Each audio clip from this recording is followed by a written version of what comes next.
எனக்கு வந்து பரிசுத்த ஆவியானவரை பற்றி சொல்கிறதுனா அப்படி ரொம்ப ரொம்ப ரொம்ப ஆசை. ஏன்னா இசைக்கனா தான் ஃபஸ்ட்டு என்னை ஹோலி ஸ்பிரிட் பற்றி எடுக்க சொன்னாங்க 2014. நான் வந்து என் வாழ்க்கையில் பிரசங்கம் பண்ணுவேன்னு கனவு கூட கண்டதில்லை. ஏன்னா நான் எப்பயுமே நினைப்பேன், இந்த மைக்கை பிடிச்சிட்டு பிரசங்கம் பண்ணுறாங்களே, எப்படி இவ்வளோ நேரம் பேசுகிறாங்க அப்படின்னு எப்பயுமே நான் யோசிப்பேன். நம்ம எந்த வேலை வேணால் செஞ்சுருவோம், இந்த பிரசங்கத்துக்கு மட்டும் நம்ம போகக்கூடாதுன்னு நான் நினச்சிருந்தேன். ஆனால் ஆண்டவர் என்னை வந்து ஒரு பிரசங்கியாக மாற்றிட்டார். அதுதான் உலகத்திலே பெரிய ஒரு காமெடியாக நான் நினச்சிப்பேன் எப்பயுமே. ஏன்னா இனி நான் பேசுகிறது நான் அல்ல, எனக்குள்ள இருக்கிற பரிசுத்த ஆவியானவரே பேசுகிறார். ஆமென், ஹல்லேலூயா. பாருங்கள், பரிசுத்த ஆவியானவரை பற்றிதான அறிவு தான் உங்கள் வாழ்க்கையை வெற்றிக்குள்ளேயோ தோல்விக்குள்ளேயோ நடத்த போகுது இல்லையா? நேற்று அண்ணி சொன்னாங்க, நம்ம வாழுகிற மண்டலமே ஆவிக்குரிய மண்டலம். ஆமென். நம்ம வந்து இந்த பூமியில தான் இருக்கிறோம், நம்ம சரீரம் வந்து இந்த பூமியில இருக்குது. ஏன்னா இந்த இப்போ வந்து ஒரு நிலாவுக்கு போகணும்னா, சந்திரனுக்கு போகணும்னா அதுக்குரிய உடைய போட்டுட்டு தான் நம்ம போக முடியும். சும்மா இந்த உடம்புல பறந்து போக முடியாது. அதே மாதிரி தான் ஆண்டவர் இந்த பூமிக்கு ஒருத்தர் அனுப்பணும்னா அவங்களுக்குன்னு ஒரு சரீரத்தை வச்சு அதில் வச்சு அனுப்புகிறார். எப்படி இயேசு சொன்னார், எனக்காக பிதா வந்து ஒரு சரீரத்தை ஆயத்தம் பண்ணியிருக்கிறாருனார்ல, அதே மாதிரி தான் உங்களுக்கு எல்லாருக்கும் இந்த சரீரத்தை ஆயத்தம் பண்ணி ஆண்டவர் அனுப்பியிருக்கிறார். நம்ம நினச்சிக்கிறோம் நம்ம சும்மா பிறந்துட்டோம் இந்த உலகத்தில், எங்கள் அம்மா அப்பா கல்யாணம் பண்ணாங்க நான் பிறந்துட்டேன் அப்படின்னு நினச்சிட்டு இருக்கிறோம். அதுதான் கிடையாது. ஆண்டவர் உங்கள் ஒவ்வொருவரையும் இந்த பூமிக்கு அனுப்பியிருக்கிறாரு. ஆமென். கடைசியில் இருக்கிறவங்க எல்லாம் சத்தமாக நல்லா கேட்குதா எல்லாருக்கும்? ஆமென். ஸோ ஆண்டவர் நம்மளை இந்த பூமிக்கு அனுப்பியிருக்கிறார், ஒரு நோக்கத்தோடு அனுப்பியிருக்கிறார். ஆமென். அப்போ இந்த சரீரத்தில் இந்த பூமியில் நம்ம வாழ்கிறோம். ஆனால் உண்மையிலே நீங்கள் யார் தெரியுங்களா? நீங்கள் இந்த மாம்சம் கிடையாது. இந்த சரீரம் வந்து சுதா இல்லை. இந்த சரீரத்தில் சுதா வாழ்கிறான், ஆனால் இந்த சரீரம் வந்து சுதா கிடையாது. ஆமென். நான் யார் தெரியுங்களா? நான் வந்து ஒரு ஆவி. நீங்கள் யார் தெரியுங்களா? நீங்கள் ஒரு ஆவி. எல்லாம் பக்கத்தில் பார்த்து சொல்லுங்கள், நீ ஒரு ஆவி. பயந்துராதீங்க. ஐயோயோ நம்ம நினச்சிக்கிறோம் ஆவினாலே அப்படியே வரும் அப்படியே அப்படின்னு நினைக்கிறோம் இல்லையா? ஆவி மனுஷன் வந்து உங்களை மாதிரியே, அப்படியே உங்களை மாதிரியே நான் உங்கள் சரீரத்து மாதிரி, உங்களை மாதிரி கூட சொல்லக்கூடாது, உங்கள் சரீரத்து மாதிரி, உங்களை மாதிரி இந்த சரீரத்தில் இருக்க மாதிரி கண் அதுக்கு இருக்கும், எல்லாமே இருக்குது. நீங்கள் எப்படி பார்க்குறீங்களோ அப்படி ஆவி மனுஷன் பார்க்க முடியும்.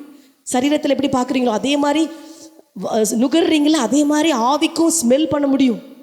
டச் பண்ணுறீங்க பாருங்க, அதே மாதிரி ஆவி மனுஷன் டச் பண்ணுது. நான் சொல்கிறேன், இங்கேருந்து நாங்கள் பிரசங்கம் பண்ணுறோம், கடைசியில் ஒரு ஆள் கூட டச் அப்படியே தொடுது மனசை. எப்படி தொடுது? நானே இங்கே நடந்து போய் அங்கே தொடுறோமா? இல்லை, ஆவி மனுஷன் வந்து அப்படியே போய் அதை அவங்கள டச் பண்ணுறான். ஆமென், ஹல்லேலூயா. ஸோ ஆவியானது வந்து ரொம்ப நிஜம். சரீரத்தின் நீங்கள் பார்க்குறீங்க பாருங்கள், அதை விட மிகவும் நிஜமானது ஆவி உலகம். அப்போ அந்த ஆவி உலகத்தில் தான் நம்ம என்ன பண்ணிட்டு இருக்கோம்? வாழ்ந்து கொண்டு இருக்கிறோம்.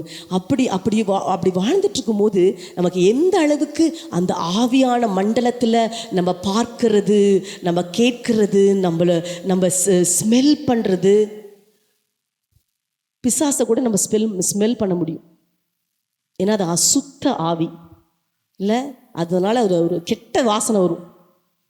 அந்த மாதிரியான ஒரு மண்டலத்தை நான் வாழணும். இந்த பூமிக்குரிய மண்டலத்தை பாருங்கள், இந்த இயற்கை மண்டலம் வாழும்போது நீங்கள் பார்க்குறீங்க ஒரு விஷயத்தை, நீ தண்ணி சொன்ன மாதிரி, அது பார்க்கும்போது உங்களுக்கு இயற்கையாகவே பார்க்குறீங்க, இந்த பொம்பளை ரொம்ப மோசமான பொம்பளை, இந்த ஆள் சரியில்லை அப்படின்னு எல்லாமே நம்ம சரீர பிரகாரமாக பார்த்து வாழ்கிறோம். அதே நீங்கள் ஆவியில் வாழ ஆரம்பிச்சிட்டிங்கன்னு வச்சுக்கோங்களேன். அப்படின்னா என்ன அர்த்தம்னா, நீங்கள் ஆவியானவரோடு வாழ ஆரம்பிச்சிட்டிங்கன்னா எல்லாத்தையுமே நீங்கள் ஆவியில் பார்ப்பீங்க. உங்கள் மாமியார் உங்களை திட்டுன்னு திட்டுறாங்க, அவங்கள பற்றி சிரிப்பீங்க, நீங்கள் கோவம் வராது உங்களுக்கு. ஏன்னா நீங்கள் ஆவியில் பார்ப்பீங்க. பின்னாடி ஒரு பிசாசு டிங்குன்னு ஆடுறது தான் நீங்கள் பார்ப்பீங்க, உங்கள் மாமியாரை நீங்கள் பார்க்க மாட்டீங்க. அப்போ உங்களுக்கு என்ன வரும்? உங்கள் மாமியாரை பார்த்தா பரிதாபமாக இருக்கும், பின்னாடி இருக்க பிசாசை பார்த்தா கோவமாக இருக்கும். எத்தனை பேர் சொல்கிறீங்க இது நல்லா இருக்குதுங்க, எப்படி இப்படி ஒரு வாழ்க்கை வாழ்கிறது? எத்தனை பேர் சொல்கிறீங்க எப்படி இப்படி ஒரு வாழ்க்கை வாழணும் ஆசை இருக்கா இல்லையா? எத்தனை பேருக்கு ஆவியில் வாழணும் ஒரு ஆசை இருக்குது? நான் ஆவிக்குரிய மண்டலத்தை, தேவ தூதர்களை பார்க்கணும், ஆண்டவருடைய பரலோக அனுபவம் எனக்கு வேணும், நான் தீர்க்க தரிசனம் சொல்லணும், நான் தேவ சத்தம் கேட்கணும், நான் தரிசனம் பார்க்கணும், நான் சொப்பனம் பார்க்கணும். இங்கே சொப்பனம் பார்த்துறாதீங்க, பார்க்கணும். எத்தனை பேர் அதெல்லாம் விரும்புகிறீங்க? நான் சுகமளிக்கணும் சிஸ்டர், நான் போய் ஜெபம் பண்ணணும், சுகமாயிடணும், மக்கள் பிசாசை துரத்தணும், நான் செத்தவங்களை உயிரோடு எழுப்பணும். எத்தனை பேர் அதுக்கெல்லாம் ஆசைப்படுறீங்க? அல்லேலூயா. அதுதாங்க சரியான ஆசை. பட்டு புடவை வாங்கணும், வைர நெக்லஸ் வாங்கணும், இடம் வாங்கணும், வீடு வாங்கணும், அதெல்லாம் ரொம்ப கீழ்த்தரமான ஆசை. இந்த நான் பிசாசை துரத்தணும், நான் வந்து வியாதியஸ்தரை சொஸ்தமாக்கணும்னு நீங்கள் ஆசைப்பட்டீங்க வச்சுக்கோங்க, எல்லாம் பின்னாடி வந்துடும். உங்கள் வீடு வந்துடும், கார் வந்துடும், நகை வந்துடும், எல்லாம் உங்களை பின்னாடி தேடி வந்துடும். நீங்கள் எதை பின்னாடி தேடி போக வேண்டிய அவசியமே இல்லை. நான்லாம் எதையுமே தேடி போகலைங்க, உண்மையாக சொல்கிறேன். நான் வந்து இயேசுக்காக வாழ்ந்தால் போதும், அவ்வளோதான். அந்த ஒரு ஆசை தான். ஆவிக்குரிய மண்டலத்தை நான் எல்லாமே தெரிஞ்சுக்கணும்னு நீங்கள் ஆசைப்பட்டீங்கன்னா முதல்ல ஆவியானவரை பற்றி நீங்கள் தெரிஞ்சுக்கணும். ஏன்னா ஆவியானவர் தான் இந்த பூமியில் இப்பொழுது உலாவி கொண்டிருக்கிறார். ஆமென், ஹல்லேலூயா, ஆமென். ஏன்னா ஆவியானவர் தான் அந்த ஆவிக்குரிய மண்டலத்துக்கு நம்ம கையை பிடிச்சி கூட்டிட்டு போய் காமிப்பார். சூப்பர் அசாதாரண மண்டலம் தின்னுடைய என்ட்ரன்ஸ்க்கு கொண்டு போகிறது, எல்லாத்தையும் சுற்றி காட்டுற வேலையே ஆவியானவருடைய தான். ஆமென். அதனால தான் சொல்கிறேன், நீங்கள் ஆவியானவர்கிட்ட இங்கே பாருங்களேன். இப்போ நீங்கள் ஏதாவது ஒரு பிரைம் மினிஸ்டர், ஒரு உதாரணத்தை சொல்கிறேன், ஒரு பிரைம் மினிஸ்டரோட வீட்டுக்கு போய் பார்க்கணுன்னா, அந்த இடத்துக்கு போகணும்னா அங்கே இருக்கிறவங்களை யாரையாவது நீங்கள் பிடிச்சிக்கிட்டிங்கன்னா உள்ளே போய் பார்த்துடலாம்ல. அது மாதிரி பரலோகத்துக்குரியவரே உங்களுக்குள்ளே இருக்கிறாரு இல்லையா, ஆவியானவர். அவரை நீங்கள் ஐஸ் வச்சு அவரை ஃப்ரெண்டு வச்சுக்கிட்டீங்க வச்சுக்கோங்க, அவரை நீங்கள் ஃப்ரெண்டாக வச்சுக்கிட்டிங்கன்னா அவரை எல்லாத்தையும் சுலபமாக காட்டிடுவார்ல, நீங்கள் ஒன்றும் கஷ்டப்பட வேணாம்ல. அப்போ ஆவியானவரை பற்றி நீங்கள் இந்த 2024 எடுக்க வேண்டிய ஒரே தீர்மானம் என்னன்னா, நான் ஆவியானவரை பற்றி அறிந்து கொள்ள போகிறேன். எத்தனை பேர் அந்த தீர்மானத்தை எடுக்க விரும்புகிறீங்க? நீங்கள் சொல்லலாம், சிஸ்டர் அது எனக்கு எதுக்கு, இந்த ஊழியம் செய்கிறாங்க பாருங்கள், சர்ச் வச்சுக்கிறாங்க, தீர்க்க தரிசனம் ஊழியம் வச்சுக்கிறாங்க, அந்த மாதிரி ஊழியம் பண்ணுறவங்களுக்கு தானே ஆவியானவர் தேவை. எனக்கு என்ன, நான் சாதாரண ஆள், வீட்டில் உட்காந்துருக்கிறேன், சமைச்சிக்கிட்டு இருக்கிறேன், வயலில் வேலை பார்க்குறேன், அங்கே போகிறேன் இங்கே போகிறேன், எனக்கு எதுக்கு ஆவியானவர்னு நீங்கள் ஒரு வேளை கேட்டிங்கன்னா, நான் உங்களுக்கு என்ன சொல்ல விரும்புகிறேன்னா, ஆவியானவர் வந்து பேதுரு மீன் தான் பிடிச்சிட்டு இருந்தார். மீன் பிடிக்கிற பேதுரு, அவருக்குள்ளேயும் ஆவியானவர் வந்தாருங்க. ஆனால் என்னைக்கு அவர் ஆவியானவரை உள்ளே வந்தாரோ, என்னைக்கு ஆவியானவரை பற்றி அறிந்து கொண்டாரோ, அன்னைக்கு மீன் பிடிக்கிறவர் மனுஷங்களை பிடிக்கிறவராக மாறிட்டார். ஆமென். மீன் சாதாரணமாக மீனை பிடிச்சிட்டு இருந்தவர் அற்புதங்களை செய்கிறவராக மாறிட்டார். முடவனை எழுப்புறவராக மாறிட்டார். பிரசங்கம், பயங்கரமான பிரசங்கம் பண்ணி 3000 பேரை சேர்த்துட்டார் ஒரே நாளில். செத்தவங்களை உயிரோட எழுப்பிட்டார். நிழல்லாம் நிறைய பேர் எழும்பிட்டாங்க. பேதுரு நடந்து போனால் அவருடைய நிழல் பட்டு எல்லாரும் அப்படியே வியாதியெல்லாம் சுகமாயிருச்சு.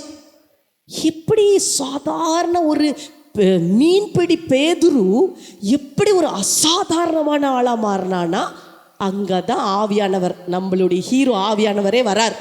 ஆமென். ஸோ அந்த ஆவியானவரோடு நெருக்கமாக அவங்க வாழ ஆரம்பித்த நாள்லேருந்து தான் அவங்க வாழ்க்கையில் அற்புதங்கள் நடக்க ஆரம்பிச்சிச்சு. இங்கே பாருங்க, அவங்க தனிப்பட்ட வாழ்க்கையிலும் அற்புதம். வெறும்னா அவங்க போய் அற்புதம் மட்டும் செய்யலை, அவங்க வாழ்க்கையிலே நிறைய அற்புதம் நடக்க ஆரம்பிச்சிருச்சுங்க. அவங்க சும்மா நடந்து போயிட்டே இருப்பாங்க. பாருங்க, பிலிப்பு, எத்தனை பேருக்கு பைபிள் படிச்சிருக்கேன்? எத்தனை பேர் முழுசாக பைபிளை படிச்சிருக்கிறீங்க? Very good. கொஞ்சம் பேர்லாம் படிக்கல. இந்த வருஷம் எல்லாரும் வேத புத்தகத்தை முழுசாக, அண்ணன் இதை சொன்னார் பார்த்தீங்களா, நல்ல பைபிள் தான் உங்களுடைய ஃபுட்டு. சாப்பிட்டுட்டே இருக்கணும். இட்லி தோசை சாப்பிட்றீங்களோ இல்லையோ, நிறைய வசனத்தை நீங்கள் சாப்பிடுங்க. ஏன்னா இந்த காலம் கொடிய காலமாக இருக்கிறதுனால, வஞ்சகத்தின் நாட்களில் நம்ம வாழ்கிறதுனால, அந்த சத்திய ஆவியானவரையும் அந்த சத்தியத்தையும் நீங்கள் அறியும் பொழுது தான் இந்த வஞ்சக வலையில் விழாமல் நீங்கள் தப்பிக்க முடியும். ஆமென். ஏன்னா கொடிய காலத்தில் நம்ம வாழ்ந்துட்டுருக்குறோம். இப்போ நடக்கிற காரியங்கள்லாம் நீங்கள் கேட்டிங்கன்னா உங்கள் தலையே சுற்றிடும். அந்தளவு கொடூரமான நாட்களில் வாழ்கிறோம். ஆனால் சத்திய ஆவியானவர் உங்களுக்குள்ள இருக்கிற அந்த பரிசுத்த ஆவியானவர் யார் தெரியுங்களா? அவர் சத்திய ஆவியானவர். அவர் தான் ஸ்பிரிட் ஆஃப் ட்ரூத். அந்த சத்திய ஆவியானவர்னா என்ன தெரியுங்களா? உண்மை என்னன்னு புட்டு புட்டு வச்சுருவார் உங்களுக்கு. இது பொய், இது வஞ்சகம், இவனை நம்பாத, இங்கே போகாதன்னு எல்லாம் சொல்லிடுவார். அந்த ஆவியானவர் உங்களுக்குள்ள இருக்கிறார். கொஞ்சம் நினச்சிப்பாங்க. நான் எப்பயுமே நினைப்பேன், ஆண்டவரே அண்ட சராசரத்தை படைத்தவர். கொஞ்சம் நினச்சி பாருங்கள். மனுஷ மூளைக்கு கொஞ்சம் கஷ்டம் தான் புரியுறது. ஆனால் கொஞ்சம் யோசித்து பாருங்கள், எல்லாம் நீங்கள் பார்க்குற எல்லாவற்றையும் அவர் தான் உருவாக்கியிருக்கிறார். உங்களை அவர் தான் உருவாக்கியிருக்கிறார். நீங்கள் வீட்டில் போயிட்டு சங்கீதம் 139 எடுத்து வாசித்து பாருங்கள். 139. அப்புறம் இந்த நேரம் எப்பயாவது பிரேக் கிடைக்கும்போது கூட அதில் ரொம்ப அழகாக ஆவியானவரை பற்றி இருக்கும். நம்ம உட்காந்தாலும் அவர் பார்க்குறாராம், நம்ம எழும்புனாலும் அவர் பார்க்குறாராம், நம்ம எங்கேயாவது போய் ஒளிஞ்சுக்கிட்டாலும் அவர் கண்ணுக்கு மறைவாக இருக்க முடியாது. நம்மளுடைய எல்லாவற்றையும் உருவாக்கினவர் அவர் தான். அப்படிப்பட்ட ஒரு பயங்கரமான ஒரு ஆவியானவர். அதாவது ஆதியாகமத்திலிருந்து வெளிப்படுத்தின விசேஷம் வரைக்கும் ஆவியானவர் நீங்கள் பார்க்கலாம். ஆதியும் அவர் தான், ஆரம்பித்ததே அவர் தான். அவர் தான் தண்ணீரில் மேலே அசைவாடி கொண்டிருந்தார். அப்படியே அங்கே வெறுமை இருந்துச்சு, அங்கே இருள் இருந்துச்சு, அங்கே குழப்பம் இருந்துச்சு. நான் சொல்கிறேங்க, நீங்கள் மட்டும் ஆவியானவரோடு கூட உறவாட ஆரம்பிச்சிட்டிங்கன்னா இருள் இருக்கலாம், உங்கள் வீட்டில் குழப்பம் உங்கள் வீட்டில் இருக்கலாம், எல்லா கஷ்டங்கள் இருக்கலாம், ஆனால் ஆவியானவர் உங்களுடைய குடும்பங்களின் மேல் அசைவாடி கொண்டிருக்கிறார். ஆமென். அதனால தான் இன்னைக்கு நீங்கள் உயிரோட வந்து இந்த இடத்துல உட்காந்துட்டு இருக்கிறீங்க. நான் சொல்கிறேன், என்னோடய வீட்டில் கொஞ்சம் எல்லாம் இங்கே வாங்க, இந்த பக்கம் பாருங்க, அங்கேயும் அப்படியே வேடிக்கை பார்க்காங்க. நிறைய பேர் வருவாங்க போவாங்க. உங்களோட கொடுக்குற ஆவியானவரை பற்றி நான் பேசிகிட்டு இருக்கேன், அதனால் அது நல்ல கவனமாக கவனிங்க, சரியா? அதாவது நான் கூட என்னுடைய வாழ்க்கையில் நிறைய குழப்பம் இருந்துச்சுங்க. எங்களுடைய குடும்பத்தில் நிறைய இருள் இருந்துச்சு. நான் கிறிஸ்துவை அறியாத ஒரு குடும்பத்திலேருந்து நான் வந்தேன். நான் 12 வயசில் ரட்சிக்கப்பட்ட உடனே ஆவியானவருடைய அபிஷேகத்தினால நிரம்பிட்டேன். அந்த 12 வயசுலேயே எங்கள் ஸ்கூலில், நான் வந்து கிறிஸ்தவ ஸ்கூலில் படித்தேன். அங்கே எங்கள் ஒரு டீச்சர் இருந்தாங்க. அந்த டீச்சர் வந்து எங்களை அபிஷேகத்தில் நடத்தினாங்க. அப்படி பயங்கரமான ஒரு அபிஷேகத்தினால நிரம்பினேன். அவர் ஒரு 2 மணி நேரம் எங்கிருந்தனே தெரியல, அந்த மாதிரியான ஒரு அபிஷேகம், அப்படி அனுபவம் எனக்கு. அப்போ அந்த ஆவியானவர் உள்ளே வந்த உடனே என்ன ஆச்சு தெரியுங்களா? எங்கள் வீட்டில் ஆவியானவர், நான் தான் ரட்சிக்கப்பட்டேன் ஃபஸ்ட்டு. எங்கள் வீட்டில் இருள் இருந்துச்சு, குழப்பம் இருந்துச்சு, எல்லாம் இருந்துச்சு, பிரச்சனை இருந்துச்சு, கடன் இருந்துச்சு, ரட்சிக்கப்படாமல் இருந்தாங்க, எல்லாம் இருந்துச்சுங்க. ஆனால் எனக்குள்ள இருக்கிற ஆவியானவர் அங்கே அசைவாட ஆரம்பித்தார். ஆமென்.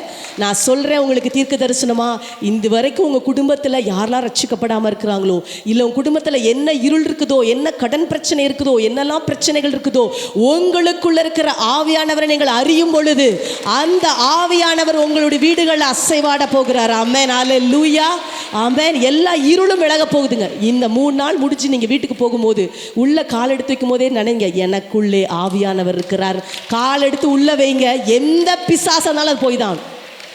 எந்த பிசாசோ, எந்த ஒரு கடன் பிரச்சனையோ, அற்புதத்தின் மேல் அற்புதத்தை உங்கள் வாழ்க்கையில் நீங்கள் பார்க்க போகிறீங்க. நீங்கள் ஆவியானவரை மட்டும் அறிஞ்சிக்கிட்டீங்கன்னா அதை விட ஒரு பெரிய பாக்கியமே கிடையாது. அப்படி அசைவாடி கொண்டிருந்த ஆவியானவர் எல்லாவற்றையும் மாற்றி ஒரு அழகான உலகத்தை உருவாக்கினார். ஆண்டவர் உங்களை இருக்கிற நிறைய பேருக்கு அழகான குடும்பங்களை உருவாக்க போகிறார். ஆமென். ஹல்லேலூயா. உங்களுக்கு அழகான எதிர்காலத்தை ஆண்டவர் உருவாக்க போகிறார். கவலைப்படாதீங்க, எதிர்காலத்தை பற்றியே கவலைப்படாதீங்க. என்னோடய வாழ்க்கையில் நான் கூட ரொம்ப என்னோடய ஃப்யூச்சர் பற்றி கவலைப்பட்டது இல்லை, ஆனால் கவலைப்பட்டதே கிடையாது. ஏன்னா நம்ம ஒரு இந்து குடும்பத்துலேருந்து வந்திருக்கிறோம், நம்மளுக்கு யார் என்ன பண்ணுவாங்க எப்படி ஒன்றுமே தெரியாது. ஆனால் எனக்குள்ள ஆவியானவர் இருந்தார் பாருங்க. அவரோடு நான் இருந்தப்போ அவரோட பேசிக்கிட்டு அவருடைய சத்தத்தை கேட்டுட்டு, சில நேரத்தில் தப்பும் நடந்துச்சு, சில நேரத்தில் இருந்துச்சு, ஆனாலும் ஆவியானவர் வந்து என்னை அப்படியே நடத்தி கொண்டே வந்தார். அப்படி நடத்திட்டே வந்து கடைசியில் இங்கே நிற்க வச்சிட்டார். ஆமென். அவர் தான் நடத்துகிறார். 12 வயசுலேருந்து இந்த வருஷம் வரைக்கும். அந்த டைம்லலாம் நான் வந்து ஒன்றும் எனக்கு தெரியாது. நான் சர்ச்சுக்கு போக ஆரம்பித்ததே ரொம்ப லேட்டாக தான். ஏன்னா எங்கள் வீட்டில் அப்போல்லாம் விடலை, சர்ச்சுக்கெலாம் போக விட மாட்டாங்க. அப்போ கூட பாருங்களேன், ஆண்டோடைய ஆவியோடைய கரம் அப்படியே என்னை நடத்தி கொண்டாந்து இங்கே நிறுத்திடுச்சு. நான் சொல்கிறேங்க, ஒருவேளை நீங்கள் எதிர்காலம் தெரியாமல் இருக்கலாம், எனக்கு என்ன நடக்குமோ, யார் எனக்கு மாப்பிள்ளை பாப்பா, எப்படி எனக்கு கல்யாணம் நடக்கும், அந்த மாதிரி ஒரு கவலைகள் ஒருவேளை இருக்கலாம். ஆனால் நான் உங்களுக்கு சொல்கிறேன், அந்த கவலையெல்லாம் தூக்கி போட்டுருங்க. நீங்கள் ஆவியானவர் கையை பிடிச்சிக்கிட்டீங்கன்னு வச்சுக்கோங்களேன், அவர் அழகாக உங்களை கொண்டாந்து விட்டுருவார். எந்த இடத்துல விடணுமோ ஒவ்வொரு ஸ்டெப்லேயும் ஆண்டவருடைய கரம். நீங்கள் ரொம்ப அழகாக இருக்கிறத பார்ப்பீங்க. நான் நினச்சி பார்க்குறேன், எப்படி நான் வந்து கனெக்ட் ஆனேன் பெரக்கா தீர்க்க தரிசன ஊழியத்தோடு அப்படின்னு நினச்சி பார்க்குறேன். நான் எசேக்கியாவை பார்க்கறதுக்கு முன்னாடியே அவருக்காக ஜெபம் பண்ணோம். நாங்கள் செகண்ட் சாட்டர்டேன்னு ப்ரேயர் நடத்துவாங்க, பெரக்காலேருந்து நடத்துவாங்க. இப்பயும் தான் அந்த 2வது சனிக்கிழமை ஜெபத்துக்கு நான் போயிடுவேன். நான் எசேக்கியா மீட்டிங்காக அட்டன் பண்ணல, ஆனால் போய் அங்கே உட்காந்து ஜெபம் பண்ணிட்டு இருப்பேன். நான் யாருக்கு ஜெபம் பண்ணுறோன்னு தெரியாமையே ஜெபம் பண்ணிட்டு இருந்தேன். அந்த மாதிரி ஆவியானவர் அப்படியே கனெக்ட் பண்ணி கொண்டாந்து இன்னைக்கு இங்கே வச்சுட்டார். அதே மாதிரி உங்களுடைய எதிர்காலம் ஆவியானுடைய கரத்தில் இருக்குது. அவர் ரொம்ப அற்புதமாக அவங்க எல்லாரையும் நடத்த போகிறார். நம்ம செய்ய வேண்டிய ஒன்று தெரியுமா? நம்மளை அவர் அறிந்து கொள்வது தான். நமக்கு ஆவியானவரை பற்றி சரியான அறிவு இல்லை. உங்கள் எல்லாருக்குமே எத்தனை பேர் எங்கள் அபிஷேகம் பெற்றிருக்கேன், எத்தனை பேர் ஆவினால் நான் நிரம்பிட்டேன், நான் அந்நிய பாஷையில் பேசுவேன்னு சொல்கிறவங்களா? சரி சரி ஒரு நிமிஷம் இருங்க, நான் பேச மாட்டேன், எனக்கு அபிஷேகம்லாம் தெரியாதுங்க, எனக்கு ஆவியானவர் பற்றி அது ஒன்றும் தெரியாது, எனக்கு அந்நிய பாஷெல்லாம் பேச மாட்டேன்றவங்க மட்டும் கை தூக்குங்க, நல்லா கை தூக்குங்க, நல்லா கை தூக்குங்க. அப்படின்னு எனக்கு இல்லை அப்படின்றவங்க மட்டும் நல்லா கை தூக்குங்க. சரி, நிறைய பேர் இருக்கிறீங்க. இப்போ இந்த நேரத்தில் நம்ம ஆவியானவர் பற்றி பேசிகிட்டு இருக்கிற இந்த நேரத்தில் இந்த ஜெபத்தை முடிக்கும் போது பாருங்கள், பயங்கரமான ஒரு அபிஷேகம் உங்களை எல்லாரையும் நிரப்ப போகுது. ஆமென், ஹல்லேலூயா. ஆண்டவர் உங்களை அற்புதமாக நிரப்ப போகிறாரு. நீங்கள் எல்லாருமே அந்நிய பாஷையில் பேச போகிறீங்க, எதிர்பாருங்க. ஏன்னா அவர் உங்களை நிரப்ப ரொம்ப ஆசையாக இருக்கார். அவருடைய ஆசையே உங்களை நிரப்புறது தான். அதான் வசனம் சொல்லுது, வைராக்கியமாக இருக்காராம். என்ன வைராக்கியம் தெரியுமா? அண்ணையோ இந்த மகள் என்கிட்ட வரமாட்டாளா, இந்த மகன் என்னை அறிந்து கொள்ள மாட்டானா, இந்த மகள் என்கிட்ட வரமாட்டாளா, நான் அவளை நிரப்ப விரும்புகிறேன்னு அவர் ரொம்ப ஆசையாக இருக்கிறார். நீங்கள் எவ்வளோ ஆசைப்படுறீங்களோ அதை விட. நான் 20 வருஷத்துக்கு முன்னாடி அபிஷேகம் பட்டுட்டேங்க. 20 வருஷமாக நீ என்ன பண்ணீங்க? அவங்களுக்கும் ஆவியானவர் என்ன சொல்கிறார் தெரியுமா? இப்போ உன்னை நான் புதுசாக நிரப்ப போகிறேன்றார் ஆண்டவர். ஆமென். நான் சொல்கிறேன், ஒவ்வொரு நாளும் நீங்கள் ஆவியினாலும் நிரம்பணும். பார்த்தீங்கன்னா அப்போஸ்தலர் நடபடிகள் நீங்கள் எடுத்து படித்து பாருங்கள். நீங்கள் ஆவியானவர் பற்றி நிறைய தெரிஞ்சுக்கணும்னா அப்போஸ்தலர் நடபடிகள் படிச்சிங்கன்னா அது தெரியும், எப்படி சீஷர்கள் எல்லாம் அப்போஸ்தலர் எல்லாம் ஆவியானவரால் நடத்தப்பட்டாங்கன்னு ரொம்ப அழகான அது சொல்லப்பட்டிருக்கிறது. நீங்கள் அதில் பார்த்தீங்கன்னா தெரியும், அவங்க ஒரு நாள் மட்டும் நிரம்பலை. அப்போஸ்தலர் 2ஆம் நடபடிகளில் மட்டும் 2ஆம் அதிகாரத்தில் மட்டும் அவங்க அபிஷேகத்தில் நிரப்பப்படலை. 4ஆவது அதிகாரத்துலையும் நிரம்புவாங்க. அப்படியே தொடர்ந்து நிரம்பிக்கிட்டே இருப்பாங்க. ஏன்னா ஆவியில் நிறைந்த வாழ்க்கைன்றது அது ஒரு நாள் அனுபவம் அல்ல, அது அனுதினமும் உங்கள் வாழ்க்கையில் நடக்க வேண்டிய ஒரு விஷயம். அப்படின்னா சிஸ்டர், ஒவ்வொரு நாளும் நான் உட்காந்து அப்படியே பயங்கரமாக ஆண்டவரேன்னு ஆவியானவரே நிரப்புங்கன்னு கேட்கணுமா? ஒவ்வொரு நாளும் காலையில் எந்திரிக்கும் போது சத்தமாக அந்நிய பாஷை பேசுங்க. ஆவியானவருக்கு இடம் கொடுங்க, விட்டு கொடுங்க. ஆவினால் நிரம்புறதுன்னா என்ன தெரியுமா? ஆவியானவர் உங்களை அப்படியே கையில் எடுத்துக்கணும், அவ்வளோதான். உங்களுடைய சிந்தை முழுசும் ஆவியானவருடைய சிந்தை. பேச்சு வாயை திறந்தா ஆவியானவர் என்ன சொல்கிறாரோ தான் வரணும். தொட்டா அற்புதம். அந்த மாதிரி ஒரு வாழ்க்கை. நான் சொல்கிறேன், இங்கே இருக்கிற ஒவ்வொரு விசுவாசிக்கும் அந்த வாழ்க்கை சொந்தமானது. ஆமென். ஏன்னா விசுவாசினாலே அவங்க சாதாரணமானவர்கள் அல்ல, விசுவாசினாலே அவங்க அசாதாரணமானவர்கள் தான். நம்ம நினைக்கிறோம் ஊழியக்காரங்க மட்டும்தான் அப்படிலாம் இருக்கணும் போல். நம்மலாம் சாதாரண விசுவாசிங்க தான். சாதாரண விசுவாசின்னு பைபிளில் எங்கேயுமே கிடையாதுங்க.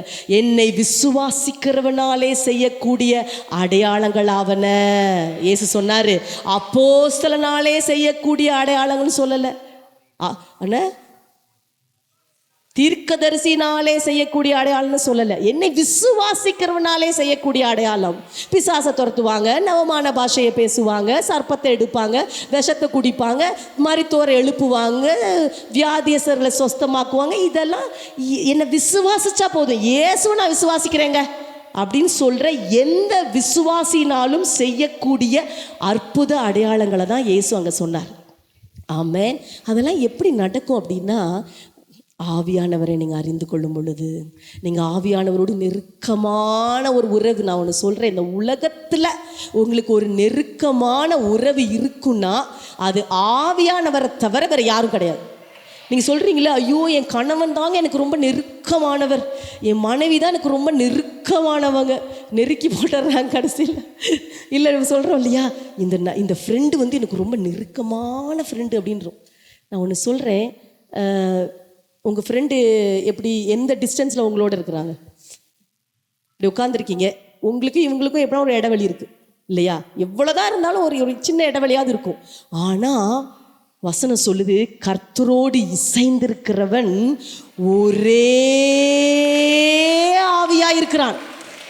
அப்படின்னா ஆவியானவரோடு இணைஞ்சிட்டா ஒரே ஆவியா. எனக்கு உண்மையாக அது புரியவே இல்லை. அதுதான் எசேக்கியேல் அப்படி சொல்லுவாங்க, தண்ணியில் டீ பவுடரை போட்டால் டீயாக மாறிடுது இல்லையா? தண்ணி தனியாக இருக்கும்போது தண்ணி, டீ பவுடர் தண்ணி, டீ பவுடர். ஆனால் அந்த டீ தூளை எடுத்து நீங்கள் தண்ணிக்குள்ளே போட்டு கொதிக்க வச்சோன்னது என்ன ஆயிடுது? டீயாக மாறிடுது. நீங்கள் என்ன சொல்லுவீங்க? தண்ணியும் டீ தூளும் சேர்த்து கொடுக்குறேன்னு சொல்லுவீங்களா? டீன்னு தானே சொல்லுவீங்க. அதே மாதிரி தான் நீங்கள் என்னைக்கு கர்த்தரோடு செய்கிறீங்களோ, என்னைக்கு நீங்கள் ஆவியானவர் உங்களுக்குள்ளே வந்தாரோ அன்னைக்கு நீங்கள் ஒரு டீ. ஆமென். அப்படின்னா உங்களுக்கும் ஆவியானவருக்கும் ஒரே ஒரு புள்ளி கூட இடைவேளை கிடையாது. அந்த அளவுக்கு உங்கள் ஆவியோடு கூட அவர் அப்படியே பின்னி பெனஞ்சிட்டார். எசேக்கியா சொன்னாங்கல்ல, அப்படியே கர்த்தருக்கு காத்திருக்கணும், இன்டர்லிங்க் அந்த மாதிரி அப்படியே பின்னி பெனஞ்சிட்டாங்க, பிச்சை எடுத்தாலும் பெய்யாத மாதிரி. அந்த அளவுக்கு ஒரு நெருக்கமான ஒரு நண்பன் தான் உங்களுடைய ஆவியானவர். ஆமென். இன்னொன்று நான் சொல்ல விரும்புகிறேன், நம்ம ஆவியானவர்னா நம்ம நினச்சிக்கிறோம் ஆவியானவர்னா ஏதோ ஒரு உணர்ச்சிங்க. நான் சபைக்கெல்லாம் போகும்போது அங்கே அந்நிய பாஷையில் ட்ரம் அடிக்கும் போது நாங்கள் பேசுவோம். அப்படி பேசும்போது அப்படியே புல்லரிச்சிரும், உடம்பு அப்படியே புல்லரிச்சிரும். நம்ம நினச்சிக்கிறோம் எப்பயுமே நமக்கு உடம்புலலாம் புல்லரிக்கிற மாதிரி இருக்குல்ல, அப்படின்னா ஆவியானவர் தான், ஆவியானவர் தான். இல்லை ஷபரபா ரக்கா ஷலா பட்டாரபராபான்னு டங்ஸ் பேசுகிறோம், அதுதான் ஆவியானவர். இல்லை கீழே விழுந்து புரள்றோம், டமா உருண்டு உருண்டு, ஆவியானவர் ஆவியானவர் ஆவியானவர். நம்ம ஆவியானவரை ஒரு எப்படி பார்க்குறோன்னா ஒரு ஒரு உணர்ச்சியா, இல்லை ஒரு அக்கினியாக இருப்பார் ஆவியானவர். அக்கினி, ஆவினா அக்கினி. இல்லை தண்ணி, ஜலத்தின் மேல் நம்ம பாடுறோம்ல ஜல, சரி ஜலம். இல்லை காற்று, ஆவியானவர்னா ஒரு காற்று. இல்லை புறா புறா புறா அந்த மாதிரி நம்ம அவரை ஒரு அடையாளமாக நம்ம வச்சுருக்குறோம். ஆனால் இயேசு ஆவியானவரை அறிமுகப்படுத்தினார் பாருங்க, ரொம்ப அற்புதமாக அறிமுகப்படுத்தினார். அவர் என்ன சொன்னார் தெரியுங்களா? யோவான் 14வது அதிகாரம் எடுத்துக்கோங்க. யோவான் 14 கலபராசி அந்தலபரமா ஷக்கந்தரபா. அப்படியே நீங்கள் அன்னி பாஷையில் பேசிக்கிட்டே இருங்க. நான் அவனை பேசும்போது அப்படியே என்னை பார்க்காம நான் பேச நீங்கள் ஆவியானவரோடு பேசுங்க. ஆவியானவரே, எனக்கு கூட உங்களை தெரிஞ்சுக்கணும் ஆசையாக இருக்குது ஆவியானவரே, நானும் இந்த மாதிரி அற்புத அடையாளங்களில் செய்கிற ஒரு மகளாக இருக்கணும் ஆசைப்பட்றேன் ஆவியானவரே. அப்படியே நீங்கள் பேசிக்கிட்டே இருங்க. நீங்கள் யாராக இருந்தாலும் பரவாயில்ல. நீங்கள் நினைக்கலாம் எனக்கு எழுத படிக்கவே தெரியாது, நோ ப்ராப்ளம். எழுத படிக்க தெரிஞ்சதுனால என்ன சாதிச்சாங்க? எழுத படிக்கா எனக்கு தெரியாது, பேதுருக்கெல்லாம் எழுத படிக்கும்போது தெரிஞ்சிருக்கலாம் தெரியல. ஆவியானவரை நீங்கள் அறிந்து கொள்ளும் போது நீங்கள் ஒரு அற்புதமாக, நீங்கள் ஒரு அடையாளமாக உங்கள் வீட்டில் இருக்க முடியும். நான் சொல்கிறேன், உங்கள் வீட்டிலேயே நீங்கள் தாங்க அற்புதம், உங்கள் வீட்டில் நீங்கள் தான் அடையாளம். ஆமென். நீங்கள் அதுக்கு கீழே கிடையாது. நீங்கள் யாராக இருந்தாலும் சரி, நீங்கள் ஒரு நீங்கள் நினைக்கலாம் நான் வேலைக்கெல்லாம் போல வீட்டில் தான் இருக்கிறேன், பிரச்சனை இல்லை சாதாரண ஒரு ஆளுன்னு நீங்கள் உங்களை நினச்சிட்டு இருக்கலாம். ஆனால் என்றைக்கு ஆவியானவரால் நீங்கள் அபிஷேகம் பண்ணப்படுறீங்களோ அன்றைக்கு நீங்கள் அசாதாரணமானவர்களாக மாறிடுறீங்க. ஆமென், ஹல்லேலூயா. பாருங்கள், யோவான் 14வது அதிகாரத்தில் எவ்வளோ அழகாக இயேசு சொல்கிறார் பாருங்கள்.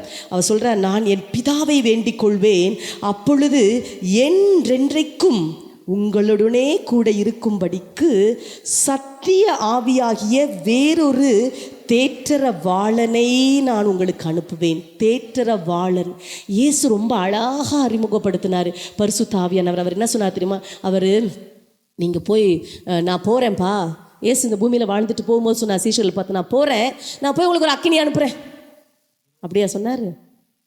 பைபிளை பாருங்கள். நான் போய் உங்களுக்கு ஒரு அக்கினி அனுப்புகிறேன், நான் உங்களுக்கு போய் ஜலத்தை ஊத்துறேன். அப்படி சொன்னாரா? பைபிளை படித்து சொல்லுங்க. அப்படி சொல்லியிருக்கிறாரா? என்ன சொன்னார் அவர்? சொன்ன, நான் போறேன் ஆனால் வேறொருவர் வருவார். ஆமென். வேறொருவர் வருவார், அவர் தேற்றரவாளன். அவர் வருவாருங்க, அது வராது. நம்ம என்ன நினச்சிக்கிறோம்? ஆவியானவர்னா அது ஒரு உணர்ச்சி, நம்ம உணர்ற உணர்ச்சி தொடுது பாருங்க, என்னமோ நடக்குது பாருங்க நம்மக்கிட்ட, அதுதான் ஆவியார். இல்லை, ஆவியான நல்லா புரிஞ்சுக்கோங்க. நீங்கள் ஆவியான உங்கள் வாழ்க்கையில் வரும்போது அது வரலைங்க, அவர் வருகிறார். ஆமென். இயேசு சொன்னார் வேறொருவர்னா இதுக்கு உண்மையான அர்த்தம் என்ன தெரியுங்களா? வேறொன்னா இன்னொருத்தர் கிடையாது, என்னை போலவே ஒருவர்னார் இயேசு. அதுதான் கிரேக்க மொழியில் உண்மையான அர்த்தம். என்னன்னா, என்ன மாதிரியே ஒருத்தர் வருவார், என்ன மாதிரி ஒருத்தர் வராரு, அவர் வருவார். அவர் பேரே தேற்றரவாளன். ஆமென். கம்ஃபர்டர், தேற்றரவாளன். நம்ம தேறுதலுக்கு எங்கெங்கேயோ ஓடுறோம், உட்காந்து அழுகிறோம். இவங்க என்னை விட்டுட்டாங்க, இவங்க என்னை காயப்படுத்திட்டாங்க, இவங்க எனக்கு இந்த மாதிரி பண்ணிட்டாங்க, என் கணவர் என்னை விட்டுட்டு போயிட்டாரு, நான் பிரியமாக நேசித்தவங்க இறந்து போயிட்டாங்க, அவங்க என்னை விட்டுட்டு போயிட்டாங்க, நான் அனாதையாக இருக்கிறேன்னு நம்ம எல்லாம் எத்தனையோ பேர் நீங்கள் கண்ணீரோடு இருக்கலாம். ஆனால் இன்றைக்கு இயேசு சொல்கிறாரு, நான் உன்னை அனாதையாய் விடவில்லை. ஆமென். இயேசு சொல்கிறார், நான் உன்னை அனாதையாக விடலை, தேற்றரவாளனை அனுப்பியிருக்கிறேன், அவர் உன்னோடு கூட இருக்கிறார், உனக்குள்ள இருக்கிறார். ஆமென். தயவு செய்து என்னிலிருந்து புரிஞ்சுக்கோங்க, ஆவியானவர் ஒரு நபராய் உங்களோடு கூட இருக்கிறார், ஒரு ஆள் தத்துவத்தோடு உங்களோடு கூட இருக்கிறாருங்க. உங்களோட இருக்கிறார், ஒரு ஆள் இருக்குது உங்களோட. நீங்க பெரிய ஆளுங்க, நீங்க சாதாரண ஆள் இல்ல. கர்த்தர் என் பட்சத்தில் இருப்பார், ஆனால் மனுஷன் எனக்கு என்ன செய்வான்? ஆமென். அப்படிப்பட்ட ஒரு தேவன் உங்களோடு கூட இருக்கிறார். ஆமென். ஆவியானவர் உங்களோடு கூட இருக்கிறார். பக்கத்துல பார்த்து சொல்லுங்க, உன் கூட இருக்கிறார்மா. பக்கத்துல பார்த்து சொல்லுங்க, உங்களோட இருக்கிறாரு. அவர் எங்கேயோ இருந்துட்டு நீங்க எங்கேயோ இல்லை. ஏசு சொன்னார், அனாதையா நான் விட மாட்டேன், நான் உன்னோடு கூட வருவேன்னு சொன்னார். அப்போ இந்த தேற்றரவாளன் அவர் தான் பேராக்லிட்டஸ். அந்த கிரேக்க வார்த்தை, அதுக்கு நிறைய அர்த்தம் இருக்குதுங்க. தேற்றரவாளன்னா வெறும் தேற்றவர் மட்டும் இல்லை. உங்கள் கண்ணீரின் பாதையில் நீங்கள் போகும்போது தேற்றுகிறவர் மட்டும் இல்லைங்க, அவர் உங்களோடு கூட நிற்கிறவர். ஆமென். நான் சொல்கிறேன், நீங்கள் பயப்பட வேண்டிய அவசியமே கிடையாது. நீங்கள் எதுக்குமே பயப்பட வேண்டிய அவசியம் இல்லை. இந்த உலகத்தில் எந்த மனுஷனையும் பார்த்து நீங்கள் பயப்பட வேண்டிய அவசியம் இல்லை. எந்த பிசாசையும் பார்த்து நீங்கள் பயப்பட வேண்டிய அவசியம் இல்லை. ஏன்னா வானத்தையும் பூமியையும் படைத்த தேவன் ஆவியானவர் அவர் தேவன். பிதாவை போல, இயேசுவை போல அவர் தேவன். அவர் உங்களுக்குள்ள இருக்கிறார். இயேசுவே சொன்னார், நான் அனுப்புறேன், அவர் உனக்கு தேவை. சீஷர்கிட்ட சொன்னார், நீங்க எல்லாரும் எருசலேம்ல தரித்து நில்லு, நீ வெயிட் பண்ணு, போயிடாத ஊழியத்துக்கு, குடும்பத்தை நடத்திடாத தனியா, வேலை சும்மா சாதாரண பண்ண முடியாது, இந்த உலகத்துக்குள்ள அப்படி போயிடாத. ஏன்னா இந்த உலகத்துல ஓநாய்க்கு மத்தியில் ஆடு அனுப்புற மாதிரி நான் அனுப்புறேன். இயேசு சொன்னாரு, நான் அனுப்புறேன், அதனால நீ தனியா போய் சமாளிக்க முடியாது, அதனால தான் நான் உனக்கு ஒரு தேற்றரவாளனை அனுப்புகிறேன். ஆமென், ஆமென், ஆமென். அந்த தேற்றரவாளன் யார் தெரியுங்களா? உங்களோடு கூட நிற்கிறவர். ஆமென். நான் சொல்றேன், இன்னைக்கு உங்களோடு கூட ஒருவர் இருக்கிறார்.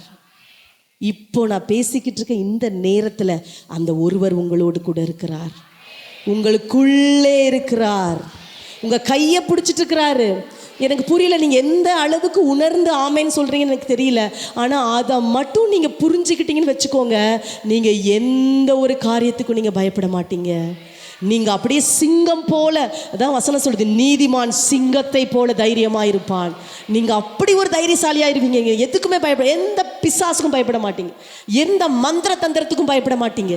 ஏன்னா சர்வ வல்லமை படைத்த ஆவியானவர் உங்களோடு கூட இருக்கிறார், உங்களுக்குள்ள இருக்க. அவர் ஒரு நபராய், நல்லா நினச்சிக்கோங்க, உங்கள் கணவன் கூட இருக்கிறாரு, உங்கள் வீட்டுக்காரங்க கூட இருக்கிறாங்க, இல்லை அம்மாவோ அப்பாவோ யாரோ கூட இருக்கிறாங்க. எனக்கு அந்த போலீஸ் கூட இருக்கிறாருங்க, அந்த டிஜி எனக்கு தெரியுங்க, எனக்கு இந்த சீஃப் மினிஸ்டரோடைய இவர் எனக்கு சொந்தக்காரரு, என்னவோ நம்ம பெருமையாக பேசிக்கிறோம் இல்லையா? அவர் தெரியும், இவர் தெரியும், இது தெரியும். அதுதான் நம்மளுடைய இயற்கையான மூளை சொல்லுது. ஆனால் என்னைக்காச்சும் நம்ம யோசிச்சிருக்கோமா, ஓ அண்ட சராசரத்தை படைச்சா பரிசுத்த ஆவியானவரே என் கூட இருக்கிறார்ப்பா, எல்லாவற்றையும் எல்லாவற்றாலும் நிரப்புகிறவர் என் கூட இருக்கிறார்ப்பா. அந்த ஒரு அறிவு நமக்கு வந்துருச்சுன்னு வச்சுக்கோங்களேன், நீங்கள் தரையிலே நடக்க மாட்டீங்க, நீங்கள் உன்னதத்தில் நடப்பீங்க. ஆமென். அதுக்கு தான் ஆண்டவர் நம்மளை அடைச்சிருக்கிறாரு. நம்ம தரையில் நடக்கிறோம், அதுதான் பிரச்சனை. ஆனால் நம்ம பறக்க வேண்டியவர்கள். ஆமென். நம்ம நல்ல மேலே கழுகு மாதிரி உயர பறக்கிறவங்க. நம்ம அப்படி உயரத்தில் கழுகு எல்லாத்துக்கும் மேலே பறக்குமா, அதாவது புயல் வருதுல, ஸ்டாம், அது எல்லாத்துக்கும் மேலே கழுகு பறக்குமா. அதுக்கு மேலே பறந்துச்சா அதுக்கு என்ன பயமா, அது கீழே தான் பார்த்துட்ருக்கும். நம்மளா கீழே இருந்து மேலே பார்க்குறோம், புயல்னு பயந்து நடுங்குறோம். ஆனால் நம்ம எல்லாவற்றுக்கும் மேலே பறக்க ஆரம்பிக்கும் போது எதுவுமே நம்மளை பயன்படுத்தாது. ஆமென். அப்போ இயேசு சொன்னார், அவர் தேற்றரவாளன். ஆமென். அவர் உன்னோடு கூட நிற்கிறவர், உன் வலது பக்கத்தில் நின்று கொண்டிருக்கிறவர், அவர் உங்களுக்காய் வழக்காடுகிறவர். இந்த 2024 என்ன கேஸ் இருந்தாலும் சரி, ஆவியானவர் உங்களுக்காய் வழக்காடுவார். ஆமென். ஹல்லேலூயா. ஆமென். நீங்கள் நினைக்கலாம், யாரும் என் பக்கம் பேசுறதுக்கு இல்லையேன்னு நினைக்கலாம். நீங்கள் இது வரைக்கும் நினச்சதெல்லாம் தப்பு. இப்போ தெரிஞ்சுக்கோங்க, உங்களுக்காக பேச ஒருவர் இருக்கிறார், அவர் தான் பரிசுத்த ஆவியானவர். ஆமென். ஹல்லேலூயா. ஆமென். அவர் உங்களை தேற்றுகிறவர், அவர் உங்களுக்காக எல்லாவற்றையும் செய்கிறவர், உங்களுடைய போதகர் அவர். இந்த வருஷம் 2024 நான் உண்மையாக ஒன்று சொல்கிறேன், ஆவியானவரை நீங்கள் போதகராக நீங்கள் அங்கீகரித்து, அவர் டீச்சர். இயேசு சொன்னார், சத்திய ஆவியானவர் வரும்போது அவர் உங்களை சகல சத்தியத்துக்குள்ள நடத்துவார், சகல சத்தியத்துக்குள்ள நடத்துவார். நீங்கள் மட்டும் ஆவியானவர்கிட்ட நெருக்கமாக ஃப்ரெண்ட் ஆகிட்டீங்கன்னு வச்சுக்கோங்களேன், ஒரு நாள் கூட எதுலேயும் மாட்டிக்க மாட்டீங்க. நீங்கள் கேட்குறீங்களே, ஏன் ஆண்டவர் இது நடந்துச்சு, இல்லை இது எப்படி நடக்கலாம் என் வாழ்க்கையில், எப்படி பிசாசு இதை என் வாழ்க்கையில் செய்ய முடியும், ஏன் இது நடந்துச்சு நீங்கள் கேட்குறீங்களே, நீங்கள் கேட்குற எல்லா கேள்விகளுக்கும் ஒரே பதில் என்ன தெரியுங்களா? நீ ஏன் ஆவியானவரோட ஃப்ரெண்டாக இல்லை? நீங்கள் மட்டும் ஆவியானவரை கூட நண்பராக நீங்கள் இருந்தீங்கன்னு வச்சுக்கோங்களேன், ஆவியானவரோட நீங்கள் வாழ ஆரம்பிச்சிட்டிங்கன்னா, அவர் ஒரு நபராக நீங்கள் பாராட்டி சீராட்ட ஆரம்பிச்சிட்டிங்கன்னு வச்சுக்கோங்க, என்ன தெரியுமா நடக்கும்? ஒரு வலையில் கூட நீங்கள் சிக்க மாட்டீங்க, ஒரு கண்ணி கூட நீங்கள் கால் மாட்டாது. ஆண்டவர் காமிச்சிடுவார், கனவுல காமிப்பார், இந்த பாரு இந்த மாதிரி இருக்குது காமிச்சிடுவார், தரிசனத்தில் காமிச்சிடுவார். இல்லை உள்ள இந்த சத்தம் கேட்கும், பாரு நீ அதை பண்ணாத, அங்கே போகாத, அதை பேசாத, அதை சொல்லாத, இவங்க வராங்க அவங்க வராங்கன்னு எல்லாம் ஆவியானவர் காமிச்சிடுவாருங்க. நீங்கள் பாருங்களேன், நீங்கள் அப்போஸ்தலர் நடவடிக்கையில் பாருங்கள், ஆவியானவர் அவ்வளோ அழகாக நடத்தினார். ஏன் தெரியுங்களா? அவங்க எல்லாம் ஃப்ரெண்டு மாதிரி இருந்தாங்களாம், ஆவியானவரோடு எல்லாமே டிஸ்கஸ் பண்ணாங்க. ஏன் தெரியுமா? அவங்களுக்கு தெரியும் ஆவியானவர் ஒரு நபர், அவர் ஒரு அக்கினி மட்டும் இல்லை, அவர் வரும்போது அக்கினி வருது, அவர் வந்தால் அவர் பராக்கிரமசாலி, அவர் வந்தால் அக்கினி வரும், அவர் வந்தால் கட்டுகள் உடையும், அவர் வந்தால் விடுதலை வரும், அவர் வந்தால் அற்புதம் நடக்கும். உங்கள் உடம்புல ஏதாவது உறுப்பு இல்லையா, அவர் உருவாக்கிடுவார். அவர் தான் உருவாக்குகிற ஆவியானவர், சிருஷ்டிப்பின் ஆவியானவர். அவரால் முடியாது ஒன்றுமே கிடையாது. செங்கடலை பிளந்தவர், காடையை கொண்டு வந்தார், எல்லா அற்புதம், பைபிளில் இருக்கிற எல்லா ஆக்ஷன், எல்லா கிரியைகள் எல்லாமே ஆவியானவர் மூலமாக நடந்தது. ஆமென். அப்படிப்பட்ட ஆவியானவர் உங்களுடைய நண்பராக விரும்புகிறாரு. அதனால தான் வசனம் சொல்லுது, வைராக்கிய வாஞ்சியாக இருக்கிறாராம் உங்ககிட்ட. நினச்சி பாருங்களேன், அவ்வளோ பெரிய ஆண்டவர் நம்ம கிட்ட எதுக்கு ஃப்ரெண்டாக இருக்குன்னு நினைக்கிறான்னு எனக்கு இன்ன வரைக்கும் புரியல. உங்ககிட்ட பேச ஆசையாக இருக்கார். நீங்கள் நினைக்கிறீங்க நான் ஆண்டோட சத்தம் கேட்க ஆசைப்படுறேன், ஆனால் அவர் உங்கள் கூட பேச ரொம்ப ஆசையாக இருக்கிறார். நீங்கள் மட்டும் ஒவ்வொரு நாளும் அவரோடு நேரத்தை செலவிட்டுட்டீங்கன்னா எப்படி அவர் அறிஞ்சுக்கிறது சொல்லுங்கள்? ஆவியானவர் எப்படி அறிஞ்சிக்க முடியும்? அவரோட நேரம் செலவிடுறதுனா டெய்லி காலையில் எந்திரிக்கும் போது நல்லா அந்நிய பாஷையில் பேசி ஆவியானவரோடு நீங்கள் பேசி பழகுங்க. அப்படி பேச பேச பேச என்ன ஆகும்? ஆவியானவரை பற்றி நல்லா தெரிஞ்சுப்பீங்க. எப்படி உங்கள் கணவனை உங்களுக்கு தெரிஞ்சிச்சு? எப்படி உங்கள் மனைவியை நீ புரிஞ்சுக்கிட்டீங்க? எங்கள் சிஸ்டர் புரிஞ்சுக்கிட்டேன்னு கேட்குறீங்களா? சரி, எப்படி எப்படி எப்படி உங்களுக்கு ஒருத்தரை தெரியும் சொல்லுங்கள்? எப்படி தெரியும்? நீங்கள் அவரோடு அதிகமாக நேரம் செலவிட தான் இல்லையா? அதே மாதிரி தான் வேத புஸ்தகத்தை எடுத்து ஆவியானவர் பற்றி என்னெல்லாம் சொல்லியிருக்குன்னு படித்து பாருங்கள். திரும்ப திரும்ப திரும்ப திரும்ப படிங்க, தியானம் பண்ணுங்க, ஆவியானவரோட பேசுங்க. சொல்லுங்கள், ஆவியானவரே நீங்கள் எனக்குள்ளே இருக்கிறீங்க, நீங்கள் என்ன ஆளுகை செய்யுங்க ஆவியானவரேன்னு கேளுங்க. நானாக டெய்லி காலையில் எந்திரிச்ச உடனே ஆவியானவரே நான் ஆளுகை செஞ்சுருக்கேன், ஆவியானவர் நான் ஒரு வார்த்தை கூட நானாக பேசக்கூடாது, ஒன்றை கூட நானாக செய்யக்கூடாது, நீங்கள் என்னை அப்படியே விழுங்கிருங்க ஆவியானவரே நான் சொல்லுவேன். எப்பயுமே என்னை விழுங்கிருங்க ஆவியானவரே, நடந்தால் நானாகவே இருக்கக்கூடாது, நீங்கள் தான். கொஞ்சம் நினச்சி பாருங்கள், அப்படி மட்டும் ஒவ்வொரு விசுவாசியும் வாழ ஆரம்பித்தா இந்த உலகம் என்ன ஆகும்னு நினச்சி பாருங்கள். அப்படி ஆவினால் முழுவதும் நிரம்பி, அதுதான் வசனம் இசைக்கு நான் உங்களுக்கு முன்னாடி சொன்னேன், நான் டீ தூள் சொன்னேன்ல, அண்ணா சொன்னார் ஆவினாலே ஞானஸ்தானம் இல்லை, பேப்டிசம் வித் ஹோலி ஸ்பிரிட். ஆவினாலே ஞானஸ்தானம்னா ஆவியில் முங்கி எழும்புறது, முங்கிடுறது, எழும்ப வேண்டாம், முங்கிருங்க. எப்படி அது தண்ணியில் எப்படி நீங்கள் மூழ்கி எழும்பும் போது தண்ணியெல்லாம் அப்படியே ட்ரெஸ் எல்லாம் தண்ணி ஆயிரும், சிலத்துக்கு மூக்கிலலாம் தண்ணி போயிடும், வாய்க்குள்ளெல்லாம் தண்ணி போயிடும், காதுக்குள்ளெல்லாம் தண்ணி போயிடும்ல, அது மாதிரி தான் ஆவினால் அபிஷேகம்னு நினச்சி பாருங்கள். அப்படியே ஆவினால் உள்ள நிரம்பி எழும்பும் போது அப்படியே எங்கே தொட்டாலும் ஆவியானவர் தான். கண்ணு வழி ஆவியானவர், வாய் வழி ஆவியானவர், தொட்ட ஆவியானவர், நடந்த ஆவியானவர், பேசின ஆவியானவர், அப்படியே நீங்கள் நடந்து போனாலே ஆவியானவர் தான். அப்படி ஒரு வாழ்க்கை வாழ முடியுமா முடியாதா? அப்படிப்பட்ட ஒரு வாழ்க்கை வாழதான் ஆவியானவர் உங்களுக்குள்ள வைராக்கிய வாஞ்சியாக இருக்கிறாரு. ஆமென். அவர் உங்களுக்குள்ள வைராக்கியமாக இருக்கிறார். ஐயோ இந்த மகள் எனக்கு தேவை, இந்த மகளுடைய கண் எனக்கு வேணும், இந்த மகளுடைய வாய் எனக்கு வேணும். நான் ஒன்றே ஒன்று சொல்கிறேன், நீங்கள் ஒரு வேளை ஊழியக்காரர்கள் இருப்பீரானா, ஒருவேளை நீங்கள் பல வருஷம் ஊழியம் செய்திருக்கலாம், தயவு செய்து திருப்தி அடையாதீங்க. ஒருவேளை நீங்கள் ஒரு எல்லைக்குள்ளே வந்திருக்கலாம், ஒருவேளை பல சபைகளை கூட நீங்கள் ஸ்தாபித்திருக்கலாம், ஆனால் ஆவியானவர் உங்களுக்கு வச்சிருக்கிற எல்லை நீங்கள் கற்பனை பண்ணாத அளவுக்கு பெரிய எல்லை. நம்ம என்ன மனுஷங்களுடைய மனசு என்ன தெரியுங்களா, ஒரு இதுக்கு வந்தோடனே நம்ம தான் நிறைய செஞ்சிட்டோமே, நம்ம தான் இதெல்லாம் பண்ணிட்டோமே, எவ்வளோ அற்புதம் நடந்துருச்சு நம்ம மூலமா, இவ்வளோ சபை செஞ்சிட்டோமே அப்படின்னு நமக்கு ஒரு எண்ணம் வரும். ஆனால் ஆண்டவர் சொல்றாரு, இல்லை இல்லை இல்லை, மகிமையின் மேல் மகிமை. நீ பரலோக மகிமையை பார்க்கிற வரைக்கும் உங்களுடைய ஊழியமோ, உங்களுடைய குடும்ப வாழ்க்கையோ, உங்களுடைய தனிப்பட்ட வாழ்க்கையோ மகிமையிலேருந்து மகிமை போகணுங்க. இந்த உலகம் பார்க்கணும் அந்த மகிமை. அந்த உலகம் பார்த்து சொல்லணும், ஐயோ இவங்க என்ன சாதாரண அம்மாவாக இருந்தாங்க, இன்னைக்கு என்ன இப்படி அற்புதம் செய்கிறாங்க, இவர் என்ன சாதாரண ஐயாவாக இருந்தார், இது என்ன இப்படி அற்புதம் செய்கிறாரு, ஐயோ எவ்வளோ அற்புதம் நடக்குது. அந்த மாதிரி சொல்லுகிற ஒரு வாழ்க்கைக்கு தான் ஆண்டவர் ஆவியானவர் உங்களுக்குள்ள வைராக்கிய வாஞ்சையாய் செயல்பட்டு கொண்டிருக்கிறாரு. ஆமென், ஹல்லேலூயா. அந்த ஆவியானவர் இன்றைக்கு உங்களோடு கூட இருக்கிறார், உங்களுக்குள்ள. அதான் இயேசு சொன்னார், என்றென்றைக்கும் உங்களோட கூட இருக்கும்படியாக. அவர் என்னைக்கும் உங்களோட இருக்கிறாருங்க. ஒரு நொடி கூட உங்களை விட்டு போக அவருக்கு ஆசை கிடையாது. ஒரு நொடி கூட உங்களை விட்டு போக ஆசையே இல்லை. அவர் விட்டு போகவும் மாட்டார். எப்போதும் உங்களுக்குள்ளே இருக்கிறார், உங்களோடு இருக்கிறார். அப்புறம் இயேசு சொன்னாரு, இந்த உலகம் அவரை அறியவில்லை, அவரை காணவில்லை. ஏன்னா உலகத்துக்கு அவரை தெரியாது, அவரை பார்க்கல. அந்த உலகம் எப்படி தெரியுமா பார்க்கும் ஆவியானவரை? உங்களுக்குள்ள இருந்து தான் பார்க்கும். ஆமென். அந்த உலகம் எப்படி தெரியுமா ஆவியானவர் அறிந்து கொள்ளும்? உங்கள் மூலமாக தான் அறிந்து கொள்ளும். உலகத்துக்கு முடியாது. ஆனால் இயேசு சொன்னார், ஆனால் நீ அவரை அறிந்து கொள்ளுவாய். நீங்கள் பாருங்கள், அந்த வசனம் மட்டும் பாருங்கள். உலகம் அந்த சத்திய ஆவியானவரை காணாமலும் அறியாமலும் இருக்கிறபடியால் அவரை பெற்றுக்கொள்ள மாட்டாது. அவர் உங்களுடனே வாசம் பண்ணி உங்களுக்குள்ளே இருப்பதால் நீங்கள் அவரை அறிவீர்கள். ஆமென். இந்த 2024 உங்களுக்கு ஒன்று நான் சொல்ல விரும்புகிறது என்ன தெரியுமா? நீங்கள் அவரை அறிவீர்கள். ஆமென். பரிசுத்த ஆவியானவரை நீங்கள் அறிய முடியும், அவ்வளோதான்.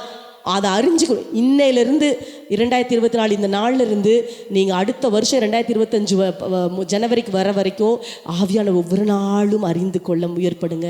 ஒவ்வொரு நாளும் நீங்கள் அவரோட நேரம் செலவிடுங்க. ஒவ்வொரு நொடியும் அவரோட பேசுங்க. எதை செஞ்சாலும் கேளுங்க.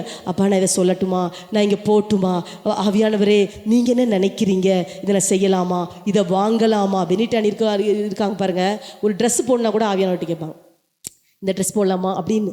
அந்த அளவுக்கு நீங்கள் நினைக்கலாம், என்ன ட்ரெஸ் எல்லாமே ஆவியானவர்கிட்ட கேட்பாங்க.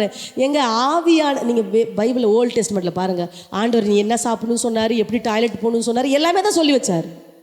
அவர் பிதா, நாம் அவருடைய பிள்ளைகள். அவர் நம்ம மேலே எவ்வளோ அக்கறையாக இருக்கான்றது நமக்கு புரியவே புரியாது. அவர் நம்மளுடைய ஒவ்வொரு வாழ்க்கையிலும் ஒவ்வொரு பகுதியிலையும் அவர் இடைப்பட விரும்புகிறார். ஆமென். நான் உன்னையும் சொல்கிறேன், அதுதான் ஒரு ஆசீர்வாதமான, அதுதான் ஒரு சாதாரண கிறிஸ்தவ வாழ்க்கையே. ஒரு சாதாரண கிறிஸ்தவ வாழ்க்கையை எப்படி இருக்கணும்னா ஆவியானோட நடக்கிற வாழ்க்கை தான். எத்தனை பேர் அந்த வாழ்க்கையை விரும்புகிறீங்க? எத்தனை பேர் ஆசைப்படுறீங்க? சிஸ்டர் நீங்கள் சொல்கிறத பார்த்து ஆசையாக தான் இருக்குது, எனக்கு நேரம் கம்மி தான், இப்போ முடிக்க போகிறேன், அதனால் நீங்கள் இப்போ ஃபுல்லாக நான் சொல்ல முடியாது இல்லையா, அதனால் நீங்கள் போய் ஆவியானவர் பற்றி நீங்கள் அறிந்து கொள்ள நீங்கள் நேரம் எடுக்கணும். பிசாசு நீங்கள் ஆவியானவர் பற்றி தெரிஞ்சு கொள்ள விரும்பவே மாட்டான். அதெல்லாம் பாருங்களேன், சபைகளில் கூட ஆவியானவரை பற்றி அதிகமாக சொல்கிறதில்லை, ஆவியானவருக்கு அதிகமாக நேரம் தரப்படுவதில்லை இல்லையா? ஆனால் அதனால தான் விசுவாசிகளும் ரொம்ப பலவீனமானவர்களாக இருக்கிறாங்க. ஆனால் இப்போது ஆவியானவர் இந்த வருஷத்தில் உண்மையாகவே எனக்குள்ளே ஒரு பெரிய பாரணம்னா, நான் எங்கெல்லாம் மீட்டிங் போகிறேனோ அங்கே ஆவியானவர் பற்றி தான் பேசுவேன். ஆவியானவர் பற்றி தான் நான் என்ன எனக்குள்ள பாரம் வந்தாலும் அந்த பாரத்தில் ஆவியானவரும் கண்டிப்பாக ஆவியானவரை பற்றி நான் சொல்லி ஆகணும். ஏன்னா ஆவியானவரை தெரிஞ்சுக்கிட்டாங்கன்னா அவங்க அசாதாரணமானவங்க, அவ்வளோதான், அவங்க வாழ்க்கையே தலைகளாக மாறிடும். எனக்கு நேரம் இல்லை, நிறைய சொல்கிறதுக்கு நேரம் இல்லை. நீங்கள் வீட்டில் போய் நிறைய நேரம் எடுத்து ஆவியானவரோடு நேரம் செலவிடுங்க. நிறைய வேதத்திலிருந்து நிறைய வாஸ்து பாருங்கள். உங்களுக்கு தமிழில் கூட இங்கே அண்ணன் புக் எழுதியிருக்கிறாங்க. ஆதியாமத்தில் ஆவியானவர், யாத்ராமத்தில் ஆவியானவர், லேவியராமத்தில் 4 ஆகமத்திலேருந்து ஆவியானவரை பற்றி புஸ்தகம் அங்கே இருக்கும். அதை வாங்கி படிங்க. ரொம்ப அற்புதமாக அண்ணன் எழுதியிருப்பாங்க. ஆவியானவரை பற்றி நிறைய செய்திகள் இருக்கும், அதை வாங்கி நீங்கள் கேளுங்க. ஸோ ஆவியானவர் இன்றைக்கு என்னன்னா, அவர் உங்களுக்குள்ள வைராக்கியமா, அதை மட்டும் தெரிஞ்சுக்கோங்க. எனக்குள்ள ஒருத்தர் இருக்கிறாருப்பா, ஆவியானவர் நபராக எனக்குள்ள இருக்கிறார், அவருக்கு ஒரு ஆழ்த்தத்துவம் இருக்குது, அவர் பேச விரும்புகிறார், அவர் உணர்ச்சி உள்ள ஆவியானவர் அப்படின்னா அவருக்கு மனசு கஷ்டமாகும், அவரை நம்ம காயப்படுத்த முடியும். நம்ம கசப்பாக இருந்தால் அவர் சந்தோஷமாக இருக்க மாட்டார். நமக்குள்ள கசப்பு அவர் ரொம்ப துக்கப்படுத்தும். அவர் துக்கமாக இருந்தால் நம்ம வாழ்க்கையில் அற்புதம் நடக்காது. இதெல்லாம் நீங்கள் தெரிஞ்சுக்கணும். ஆவியானவர் இப்போ எப்படி உங்களுடைய ஹஸ்பண்டை நீங்கள் சந்தோஷப்படுத்தணும்னு நினைக்கிறீங்க, எப்படி உங்கள் மனைவியை சந்தோஷப்படுத்தணும்னு நினைக்கிறீங்க, எப்படி உங்கள் அம்மா அப்பாவை உங்கள் நண்பர்களை சந்தோஷப்படுத்தணும்னு நினைக்கிறீங்க, அதை விட 1000 மடங்கு நீங்கள் ஆவியானவரை சந்தோஷப்படுத்த நீங்கள் நினைக்கணும். அப்படி நீங்கள் நினச்சிட்டிங்கன்னா, அதான் அண்ணன் எப்பவுமே சொல்லுவார், மனுஷங்களை சந்தோஷப்படுத்துறது ரொம்ப கஷ்டம், ஆண்டவரை சந்தோஷப்படுத்துறது ரொம்ப ஈஸி. ஆண்டவரை மட்டும் நீங்கள் சந்தோஷப்படுத்திட்டீங்கன்னா மற்ற எல்லாம் சந்தோஷமாயிரும். வேறு யாரையுமே நீங்கள் சந்தோஷப்படுத்த வேண்டிய அவசியம் கிடையாது. ஆண்டவர் ஃபஸ்ட்டு சந்தோஷப்படுத்துங்களேன், எல்லாம் சரியாயிரும் உங்கள் வாழ்க்கையில். ஏன் என் வாழ்க்கையில் யாருமே என்கிட்ட நல்லா இருக்க மாட்டுறாங்க, எல்லாருக்கும் என்ன பிடிக்க மாட்டேங்குது, எல்லாரும் என்ன அப்படின்னு நினைக்கிறீங்களா? நீங்கள் உங்கள் முதல் முடிவு என்ன எடுக்கணும் தெரியுமா? ஆண்டவரை சந்தோஷப்படுத்த போகிறேன், இன்னையிலேருந்து நான் ஆண்டவரை சந்தோஷப்படுத்த போகிறேன், ஆவியானவரை சந்தோஷப்படுத்த போகிறேன். ஆவியானவர் சிரிப்பா, நீ தண்ணி சொன்னாங்களா, ஆவியான சந்தோஷமாக இருந்தால் நம்ம எல்லாம் நம்ம வாழ்க்கையில் சந்தோஷமாக இருக்கும். அந்த தீர்மானத்தை நீங்கள் எடுத்து, ஆவியானவரே நீங்கள் ஒரு நபர் எனக்குள்ளே வாழ்ந்துட்டுருக்கிறீங்க, நான் உங்களை தெரிஞ்சுக்க ஆசைப்படுறேன், என்னுடைய வாழ்க்கையில் என்னெல்லாம் இருக்குதோ அதெல்லாம் கையில் கொடுக்குறேன் அப்படின்னு நீங்கள் அந்த தீர்மானம் எடுக்கும்போது ஆவியானவர் உங்களுக்குள்ளேருந்து வல்லமையாக கிரியை செய்ய போகிறார். ஆமென். ஆவியானவர் உங்கள் வாழ்க்கையில் வாழ்கிறதுக்கு 2 நோக்கம் இருக்குதுங்க. ஒன்று, உங்களுக்குள்ளே கிரியை செய்யும்படியாக, உங்களை இயேசு மாதிரி மாற்றும்படியாக. 2 கொரிந்தியர் 3:17-18 நீங்கள் பார்க்கலாம். நம்ம ஆவியானவர் மூலமாக தான் நம்ம அவருடைய சாயலாகத்தானே மகிமையின் மேல் மகிமை அடைகிறோம். அப்படின்னா இயேசுனுடைய சாயலில் அப்படியே சாயல் உள்ளதாக இருக்குது, அதை அப்படியே வெளியே கொண்டு வர்றார் ஆவியானவர். அவ்வளோதான். அந்த கனி வெளியே வர்றதுக்கு உள்ளிருந்து ஆவியானவர் வேலை செய்கிறார். நீங்கள் கஷ்டப்படவே வேண்டாம். ஐயோ நான் ஒருத்தவங்களை நேசிக்கணும், என்னால் உங்களை நேசிக்கவே முடியல, நான் நேசிக்கணும், கஷ்டப்படாதீங்க. ஐயோ நான் விடணும், இந்த பாவத்தை விடணும், கஷ்டப்படாதீங்க. ஆவியானவரோட வாழுங்க, தானாக பாவம் ஓடிடும். ஆமென். நீங்கள் ரோமர் 8வது அதிகாரத்தை கூட போய் படித்து பாருங்கள். நீங்கள் ஆவியில் வாழும்போது மாம்சம் தானாக போயிடும். ஆவியிலே நடவுங்கள், அப்பொழுது மாம்ச இச்சைகளை நிறைவேற்றாதிருப்பீர்கள். கலாத்தியர் 5:16 சொல்லப்பட்டிருக்குது. நீங்கள் ஆவியில் நடந்துட்டீங்கன்னா மாம்ச இச்சை எதுவுமே ஓடி போயிடும். நீங்கள் தேவையே இல்லை, அதோடு போராட வேண்டிய அவசியமே இல்லை. நீங்கள் ஆவியானவரோடு ஃப்ரெண்டாக இருந்தீங்கன்னு வச்சுக்கோங்க, மற்ற எனிமிஸ் எல்லாம் உங்களை விட்டு ஓடியே போயிடுவாங்க. பாவம் என்னென்னலாம் நீ நினைக்கிறோம் எல்லாம் போயிடும். எத்தனை பேர் ரெடியாக இருக்கிறீங்க? ஆமாம், அந்த ஆவியானவர் எனக்கு வேணும் தான். ஆமாம், அந்த ஆவியானவரோடு நான் உறவாட விரும்புகிறேன் தான், அந்த ஆவியானவரோடு நான் ஐக்கியமாக இருக்க விரும்புகிறேன்னு சொல்கிறவங்களா யார்? உண்மையாக நான் சொல்கிறேங்க, ஒன்று மட்டும் நான் சொல்கிறேன், ஆவியானவர் யாரையுமே கட்டாயப்படுத்த மாட்டார். அதுதான் ஆவியானவர்கிட்ட இருக்கிற பியூட்டி. ஆனால் அதே நேரத்தில் நான் கேட்பேன், ஆண்டவரே நீங்கள் பேசாமல் எங்களெல்லாம் கட்டாயப்படுத்தி இருந்திருக்கலாம், நாங்களாம் நேரத்துக்கு எங்கேயோ ஆயிருப்போம். ஆவியானவர் ரொம்ப ஜென்டில், அவர் ஜென்டில் ஆவியானவர், ரொம்ப மென்மையான ஆவியானவர். பிசாசு என்ன பண்ண தெரியுமா? கட்டாயப்படுத்துவான். ஓ செய் பாவத்துக்குள்ள தள்ளுவான், போதை மருந்துக்கு தள்ளுவான், ஆபாசம் படம் பார்க்க தள்ளுவான், சண்டை போடுறதுக்கு தள்ளுவான், போய் எல்லாம் தள்ளுவான், புஷ் பண்ணுவான் பிசாசு. ஆனால் ஆவியானவர் ரொம்ப ஜென்டில். அப்படியே வந்து கேட்பார், மகளே நான் உனக்குள்ளே வரட்டுமா, உன்னை நிரப்பட்டுமா, உன்னை தொடட்டுமா, உன்னை நான் பயன்படுத்தட்டுமா அப்படின்னு ரொம்ப ஜென்டலாக கேட்பார். ஆனால் உள்ள வைராக்கியத்தோடு இருக்கு. ஐயோ என் மகளை நான் பயன்படுத்தணுமே, ஐயோ என் மகனை நான் பயன்படுத்தணுமே, ஐயோ என் மகளோட கண் எனக்கு வேணுமே, அவள் கை வேணுமே அப்படின்னு ரொம்ப ஆசையாக இருக்கிறார்.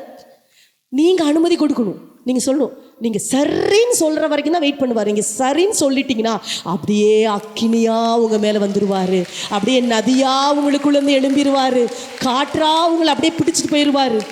நீங்கள் பர்மிஷன் கொடுக்கணும். எத்தனை பேர் இன்றைக்கி ஆவியானவருக்கு பர்மிஷன் கொடுக்க போகிறீங்க? ஏன் தெரியுங்களா? நான் ஒன்று சொல்கிறேன், இந்த ஆவியானவர் இந்த பூமியில் எத்தனையோ காரியங்களை செய்ய வேண்டியிருக்கு. நீங்கள் பாருங்கள், இந்த பூமியில் எத்தனை தேவை இருக்குது. உங்களுக்கே எத்தனை தேவையோடு நீங்கள் உட்காந்துருந்தீங்கன்னா இந்த உலகத்தில் இருக்கிற மக்களுக்கு எத்தனை தேவை பாருங்கள். இப்போ பார்த்தீங்கன்னா இப்போ அதிகமான வியாதி, எங்கே பார்த்தாலும் பிரச்சனை, எங்கே பார்த்தாலும் பயங்கர துக்கம், மரண ஓலம், நிறைய இருளின் பள்ளத்தாக்கில் மக்கள் உட்காந்துட்டு இருக்கிறாங்க. அவங்களுக்கு நீங்கள் தான் ஒளியாக இருக்கிறீங்க. ஆமாம், நீங்கள் தான் ஒளி. ஆமாம், ஆண்டு உங்களை தான், என்ன தான் ஒளியாக வச்சிருக்கிறாரு. நீங்கள் தான் தேவை, உங்கள் சரீரம் தேவை ஆவியானவருக்கு. ஆவியான பிசாசினுடைய பாருங்க, பிசாசின் மக்கள் பிசாசுக்கு இடம் கொடுத்து நல்லா பிசாசு ஆட்டி படைக்கிறான். எல்லா பக்கமும் பயங்கரமான காரியங்கள் நடந்துட்டு இருக்கு பிசாசின் மக்கள் மூலமா. இன்றைக்கு ஆவியானவராலே ஆட்கொள்ளப்படுகிற மக்கள் தேவை. இன்னைக்கு ஆவியான கேட்குற, ஐயோ எனக்கு ஆள் வேணுமே. ஏன்னா ஆவியானவர் ஆவியா இருக்கிறார், அவருக்கு சரீரம் இல்லை. அவருக்கு யார் சரீரம்? நீங்க தான் சரீரம். உங்க சரீரம் தான் ஆவியானுடைய சரீரம். அதனாலதான் வசனம் சொல்லுது, நீங்கள் தேவனுடைய ஆலயமாயிருக்கிறீர்களே. ஆமென். அப்போ உங்க சரீரம் தான் ஆவியானவருக்கு இன்னைக்கு தேவை. இவ்வளவு நாள் நீங்க ஒருவேளை உங்க சரீரத்தை பிசாசு கொடுத்துருந்துருக்கலாம், பாவத்துக்கு கொடுத்துருக்கலாம், இல்லை ஆபாசத்துக்கு கொடுத்துருக்கலாம், இல்லை உங்க இச்சைகளுக்கு கொடுத்துருக்கலாம், இல்லை மற்றவங்களுடைய இச்சைகளை பூர்த்தி செய்ய நீங்க கொடுத்துருக்கலாம், இல்லை மற்றவங்களுக்கு அடிமையா நீங்க இருந்திருக்கலாம். இன்றைக்கு நீங்கள் ஆவியானவருக்கு என் சரீரத்தை கொடுக்குறேன்னு நீங்கள் தீர்மானிக்கும் பொழுது எல்லா கட்டுகளும் உடைய போகுது. இன்னைக்கு நீங்கள் ஆவியானவருக்கு உங்கள் சரீரத்தை ஒப்பு கொடுக்கும் போது நான் சொல்கிறேங்க, உங்களுடைய சரீரம் மிகவும் ஆசீர்வாதமான சரீரமாக மாறப்போகுது. நீங்கள் ஒரு நினைக்கலாம், சிஸ்டர் நான் நிறைய பாவம் செஞ்சுட்டேன், இனிமேலும் இந்த சரீரத்தை நான் எப்படி ஆண்டவருக்கு நான் கொடுக்க முடியும், எப்படி ஆவியானவர் கொடுக்க முடியும்? அதனால தாங்க அவர் பரிசுத்த ஆவியானவர். நான் சொல்கிறேன், பரிசுத்த ஆவியானவர் இல்லாமல் நீங்கள் பரிசுத்தமாக வாழ முடியாது.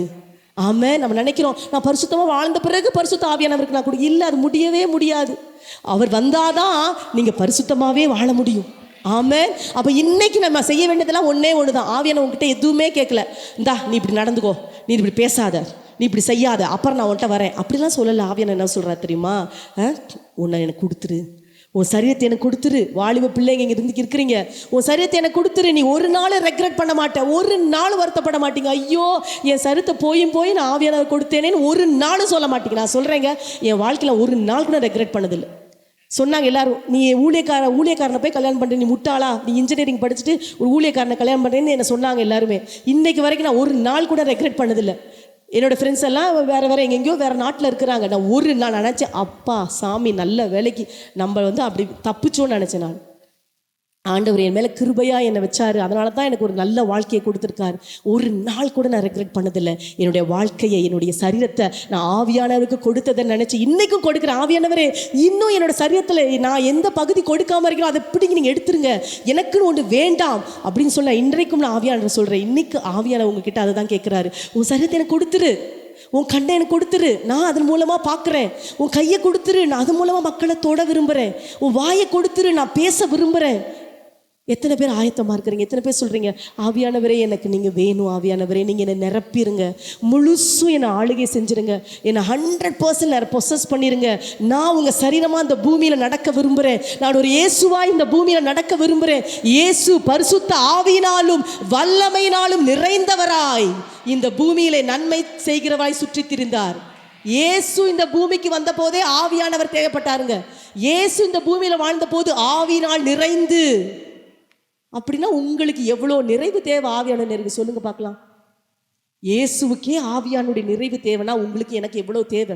அப்போ இயேசு ஆவியால் நிறைந்தார், அவர் விட்டு கொடுத்தார் ஆவியானவருக்கு. அதனால தான் அவர் அற்புத அடையாளங்களை செய்தார், தன்னுடைய வாழ்க்கையின் நோக்கத்தை நிறைவேற்றினார், சிலுவையில் வெற்றி சிறந்தார். அவர் வெற்றியோடு கூட மரணத்திலிருந்து உயிரோடு எழும்பினார், சிங்காசனத்தில் வீற்றிருக்கிறார். ஆமென். இன்றைக்கு உங்களுடைய வாழ்க்கையின் நோக்கத்தை நீங்கள் நிறைவேற்றணும்னா, நீங்கள் இன்றைக்கு ஒரு வெற்றியுள்ள வாழ்க்கை வாழணும்னா நீங்கள் ஆவியினால நிரப்பப்படணும். அதை தவிர வேற குறுக்கு வழியே கிடையாது. ஆமென். ஹல்லேலூயா. எல்லாம் எழும்பி நிற்கலாமா? எழும்பி நில்லுங்க பார்க்கலாம். ஆவியானவர்கிட்ட சொல்லுங்க, ஆவியானவரே நீங்கள் எங்களை நிரப்புங்க. உங்களுடைய தாகத்தை மட்டும்தான் ஆவியானவர் பார்க்குறாரு. ஆவியானவர் உங்ககிட்ட வேறு எதையுமே எதிர்பார்க்கல. நீ படிச்சிருக்கியா, நீ இந்த பட்டம் வச்சிருக்கிறியா, இவ்வளோ பணம் இருக்குது அவன்கிட்ட, நீ ஊழிய குடும்பத்துலேருந்து வந்தியா? நான்லாம் எங்கள் ஒன்றும் கிடையாது, ஒரு வாசனையும் கிடையாது. அப்படி ஒரு குடும்பத்திலேருந்து ஆண்டவர் என்னை எடுத்து ஆவினால நிரப்பி இன்னைக்கு ஊழியக்காரியாக வச்சிருக்கிறாருன்னா, நீங்கள் எந்த குடும்ப பின்னிலேருந்து வந்தாலும் பரவாயில்லைங்க. நீங்கள் ஆவியானவருக்கு உங்களை ஒப்பு கொடுக்கும் பொழுது நாளைக்கு நீங்கள் தான் எசேக்கன்னா, நாளைக்கு நீங்கள் தான் பெனிட்டானி. ஆண்டவர் உங்களை அந்த அளவுக்கு வல்லமையாக பயன்படுத்த முடியும். எத்தனை பேர் ஆயத்தமாக இருக்கிறீங்க? உங்களுடைய கைகளை உயர்த்திக்கோங்க. நீங்கள் ஆவியானவரோடு பேசுங்க.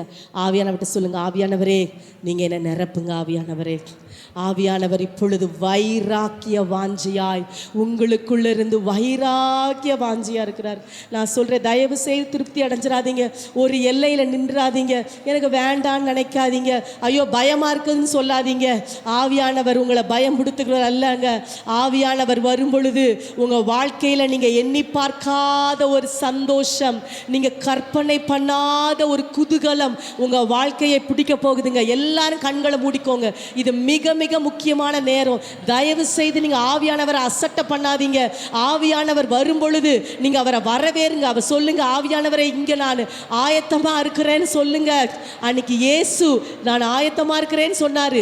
அதனால தான் அன்றைக்கு அவ்வளோ ஒரு வல்லமையான ஒரு ஊழியத்தை அவர் செய்தார். அதே மாதிரி அப்போஸ்தலர்கள் எல்லாரும் சொன்னாங்க, ஆவியானவரே நான் நிரப்புங்கன்னு சொல்லி காத்திருந்தாங்க.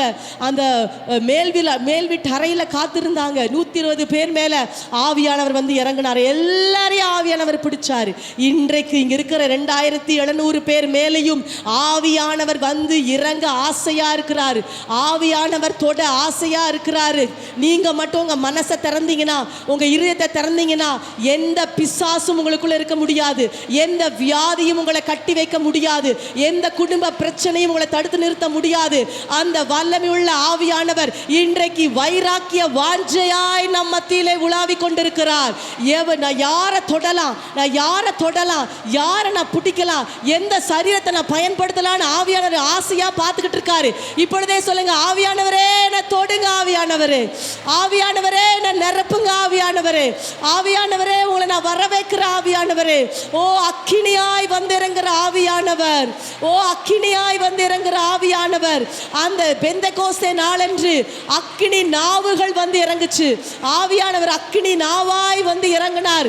இப்பொழுது அதே ஆவியானவர் உங்கள் மேல் அக்கினியாய் வந்து கொண்டிருக்கிறார், வந்து கொண்டிருக்கிறார். இதோ உள்ளிருந்து ஆவியானவர் உங்களை நிரப்பி கொண்டிருக்கிறார், நிரப்பி கொண்டிருக்கிறார், நிரப்பி கொண்டிருக்கிறார். விட்டு கொடுங்க, விட்டு கொடுங்க, ஆவியானவர் விட்டு கொடுங்க, அப்படியே விட்டு கொடுங்க.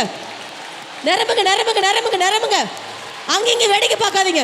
அப்படியே ஆவியானவர் விட்டு கொடுங்க. நிரப்புறாருங்க, நிரப்புறாருங்க. ஐயோ வைராக்கிய வாஞ்சியா, வைராக்கிய வாஞ்சியா, ஓ வைராக்கிய வாஞ்சியா ஆவியானவர் நிரப்பி கொண்டிருக்கிறார். எல்லாரையும் நிரப்பி கொண்டிருக்கிறார்.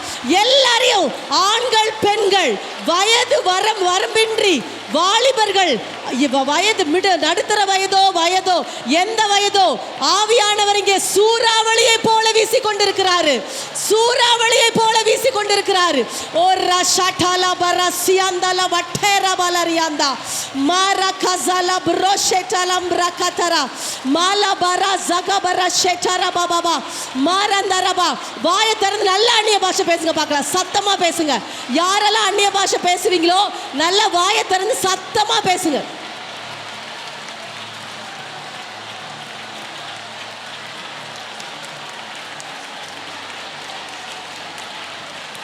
கரலா பரசி அம்பலா பரபா ஷக பாபா பாபா பாபா ஓ ரலரா பரசந்தரா.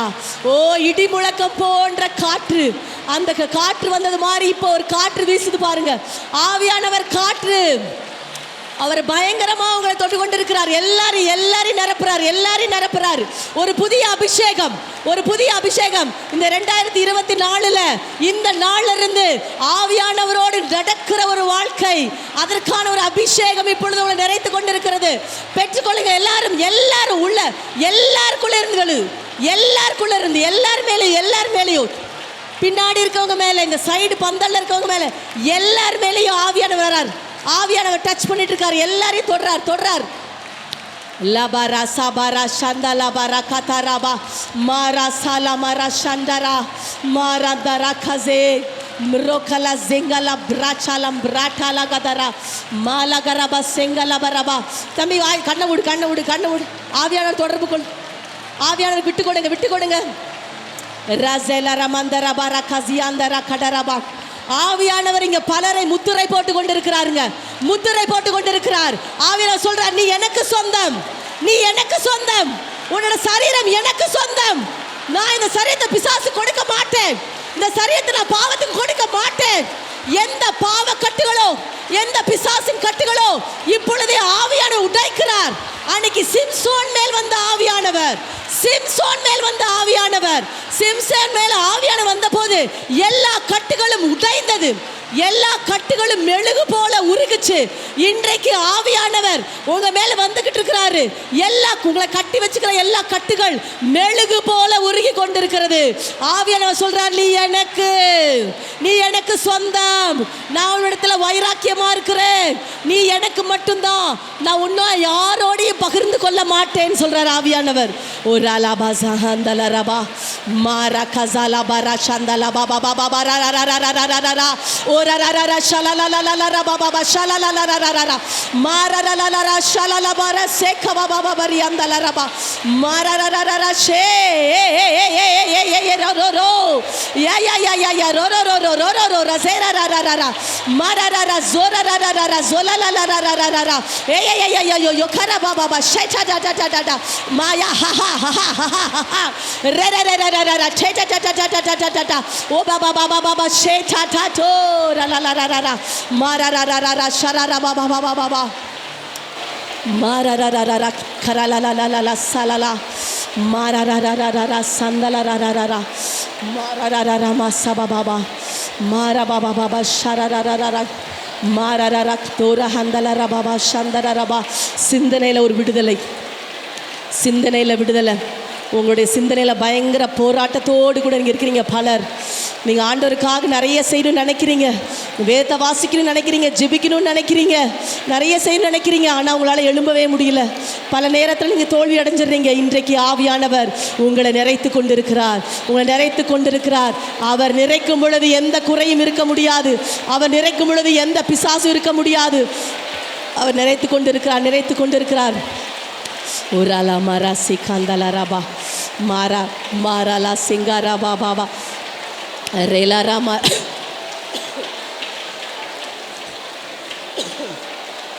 lerala mara sindala rama shakala baraba lembra ஒரு நிமிஷம் அப்படியே கண்ணை மூடுங்க அமைதியாக கண்ணை மூடி ரெண்டு கைகளை உயர்த்திக்கோங்க யாரும் தயவுசெய்து கண்ணை திறக்காதீங்க கண்ணை மூடுங்க உங்களுக்குள்ள இருக்கிற ஆவியானவரை நீங்கள் பாருங்கள் அவரோடு கூட பேசுங்க சொல்லுங்கள் ஆவியானவரே நீங்கள் என்னை நிறைக்கிறதுக்காக உமக்கு நன்றி அப்படியே அமைதியாக இருங்க நீங்கள் ஒன்றுமே கூட பேச வேணாம் அமைதியாக அவர் உங்கள் கண்களை நிறைத்து கொண்டு இருக்கிறார் பாருங்கள் ஒருவேளை உங்கள் கண்கள் நிறைய ஆபாச படங்களை பார்த்து உங்களுடைய மனப்படங்களெல்லாம் அசுத்தமாக இருக்கலாம் உங்களால் ஒரு நல்ல எண்ணத்தை நினைக்க முடியாமல் நீங்கள் கஷ்டப்பட்டுட்டு இருக்கிறீங்க உங்களுக்கு கற்பனைகளெல்லாம் கெட்ட கற்பனையாக வருது கனவெல்லாம் கெட்ட கனவாக வருது அந்த மாதிரி கரப்டட் மைண்டாக இருக்குது இப்போ பாருங்கள் ஆவியானவர் உங்களுடைய சிந்தையை நிறைத்து கொண்டு இருக்கிறார் உங்களுக்கோ கிறிஸ்துவின் சிந்தை உண்டாயிருக்கிறது இப்பொழுதே உங்களுடைய சிந்தனையில் ஒரு தூய்மை ஒரு பரிசுத்தம் உங்கள் சிந்தனையில் ஆவியானவர் அப்படியே நிறைத்து கொண்டிருக்கிறார்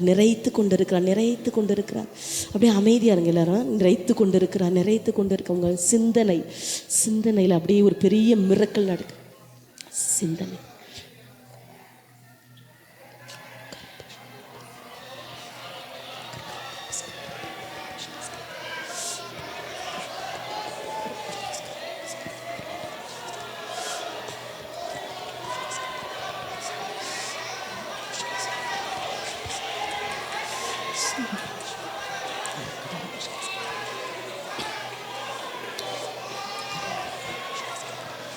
ஆவியானவர் ஆழமாக கிரியை செய்து கொண்டு இருக்கிறாருங்க உங்களுக்கு என்னெல்லாம் தேவையோ அதை செய்கிறார் ஒருவேளை நீங்கள் ஒன்றும் உணராமல் இருக்கலாம் பிரச்சனை இல்லை ஆவியானவர் கிரியை செய்து கொண்டு இருக்கிறார் உங்களை தொட்டு கொண்டு இருக்கிறார் உங்கள் சிந்தனையை உங்கள் உணர்ச்சியை அவர் தொட்டு கொண்டு இருக்கிறார் உங்கள் உணர்ச்சி நீங்கள் தொட்டாசினியாக இருக்கிறீங்க எது பண்ணால் உடனே உங்களுக்கு அப்படியே அழுக வந்துடுது ரொம்ப டச்சி நீங்கள் ஆவியானவர் உணர்ச்சியை தொடுறார் அவருக்கு தெரியும் ஏன் நீங்கள் டச்சியாக மாறுனீங்க எது உங்களை காயப்படுத்துது ஏன் நீங்கள் இந்த மாதிரி உடஞ்சி போயிருக்கிறீங்க ஏன் வெளியே சிரிக்கிறீங்க உள்ளே அழுகிறீங்க எல்லாம் ஆவியானவருக்கு தெரியும் அதை அவர் தொட்டு கொண்டிருக்கிறார் உங்கள் உணர்ச்சிகளை மாற்றி கொண்டிருக்கிறார் உங்கள் உணர்ச்சி அப்படியே சியர்டு அப்படியே பயங்கர வெந்து போயிருக்குது உங்கள் உணர்ச்சி ஆவியானவர் இப்பொழுது உங்கள் உணர்ச்சியை மீண்டுமா உயிர்ப்பிக்கிறாருங்க நீங்கள் முன்னாடி மாதிரி சிரிக்க போகிறீங்க நீங்கள் முன்னாடி மாதிரி நல்லா அழுக போகிறீங்க முன்னாடி மாதிரி உங்கள் உணர்ச்சி நார்மலாக மாறுது இப்போ ஆவியானவர் செய்து கொண்டிருக்காரு அமைதியாக இருங்க அப்படி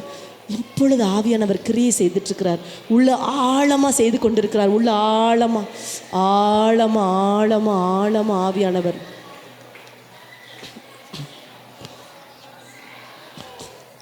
ஒருவேளை உங்களுக்கு அழுக வந்தால் அழுதுருங்க உங்கள் உணர்ச்சி வந்து அப்படியே ஆவியான கையில் அப்படியே பஞ்சு மாதிரி ஆக போகுது ஆவியான ரொம்ப ஆழமாக கிரியை செய்கிறார் அவர் தாங்க ஆப்ரேஷன் பண்ணுறதுல கில்லாடி அவர் உள்ள ஆழமாக போய் எதெல்லாம் வேணாமோ அதெல்லாம் பிடுங்கிட்டு இருக்கார் வேண்டாத கசப்புகளை பிடுங்குறார் வேண்டாத வைராக்கியங்களை பிடுங்குறார் எல்லாம் பிடுங்குறார் அந்த வலி வேதனையை பிடுங்குறார் உங்கள் வாழ்க்கையில் என்ன துக்ககரமான காரியம் நடந்ததுனால உங்களுக்கு அந்த துக்கம் இருக்குதோ அதை பிடுங்கி எடுக்கிறார் ஆவியானவர். இப்போ நீங்கள் உங்கள் அறிவு கெட்டாத சந்தோஷம் உங்களை நிரப்புது. இப்போ உங்கள் அறிவு கெட்டாத சமாதானம் உங்களை நிரப்புது.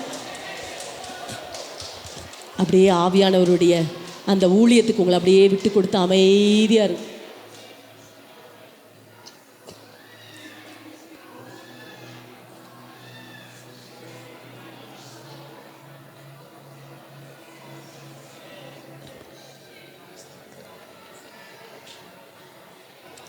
இந்த இடம் முழுதும் ஆவியானவர் அப்படியே சார்ஜ், அப்படி ஒரு பிரசனம், ஆவியின் பிரசனம் நிரம்பி இருக்கு.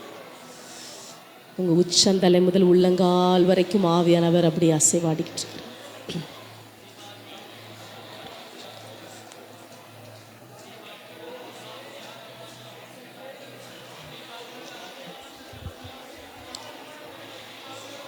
ஆவியானவர் பலரை தேற்றி கொண்டு இருக்கிறாருங்க. உங்களை யாராலையுமே தேற்ற முடியல, ஆனால் ஆவியானவர் உங்களை தேற்றி கொண்டு இருக்கிறார். அவர் தான் உங்களுடைய தேற்றரவாளன். இப்போ ஆவியானவர் உங்களை தேற்றி கொண்டு இருக்கிறாருங்க. உங்களை அரவணைத்து கொண்டு இருக்கிறார். உங்களை தேற்றி கொண்டு நீங்கள் அப்படியே உணர்றீங்க. உங்கள் பக்கத்தில் ஒருவர் நின்று கொண்டு உங்களை அணைத்து உங்களை தேற்றி கொண்டு இருக்கிறார். அதுதான் உங்களுடைய ஆவியானவர்.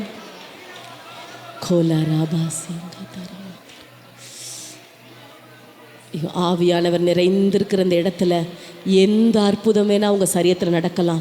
உங்கள் சரீரத்தில் சுகங்கள் நடந்து கொண்டு இருக்கிறது. உங்கள் சரீரத்தில் எதெல்லாம் இல்லையோ அது உருவாகி கொண்டிருக்கிறது. அற்புதங்கள் நடந்து கொண்டிருக்கிறது. ஆவியானவர் தொடும் பொழுது எதுங்க நடக்காமல் இருக்கும்? என்னெல்லாம் நடக்கணும்னு நினைக்கிறீங்களோ அது நடந்து கொண்டு இருக்கிறது.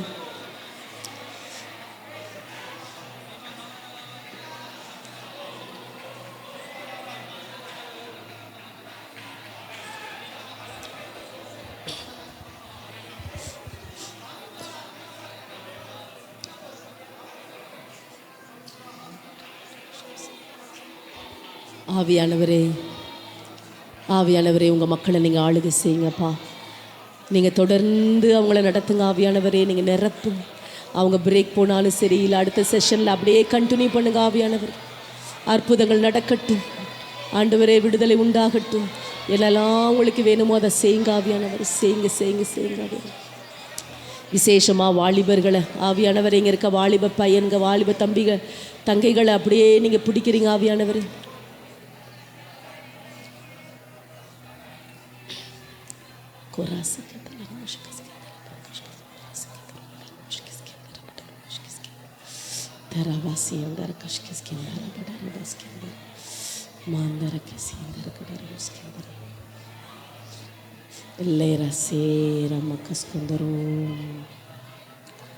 Holy Spirit, take over. Holy Spirit, ஆவியானவரை நீங்கள் ஆளுகை செய்ய எல்லாவற்றும் Holy Spirit.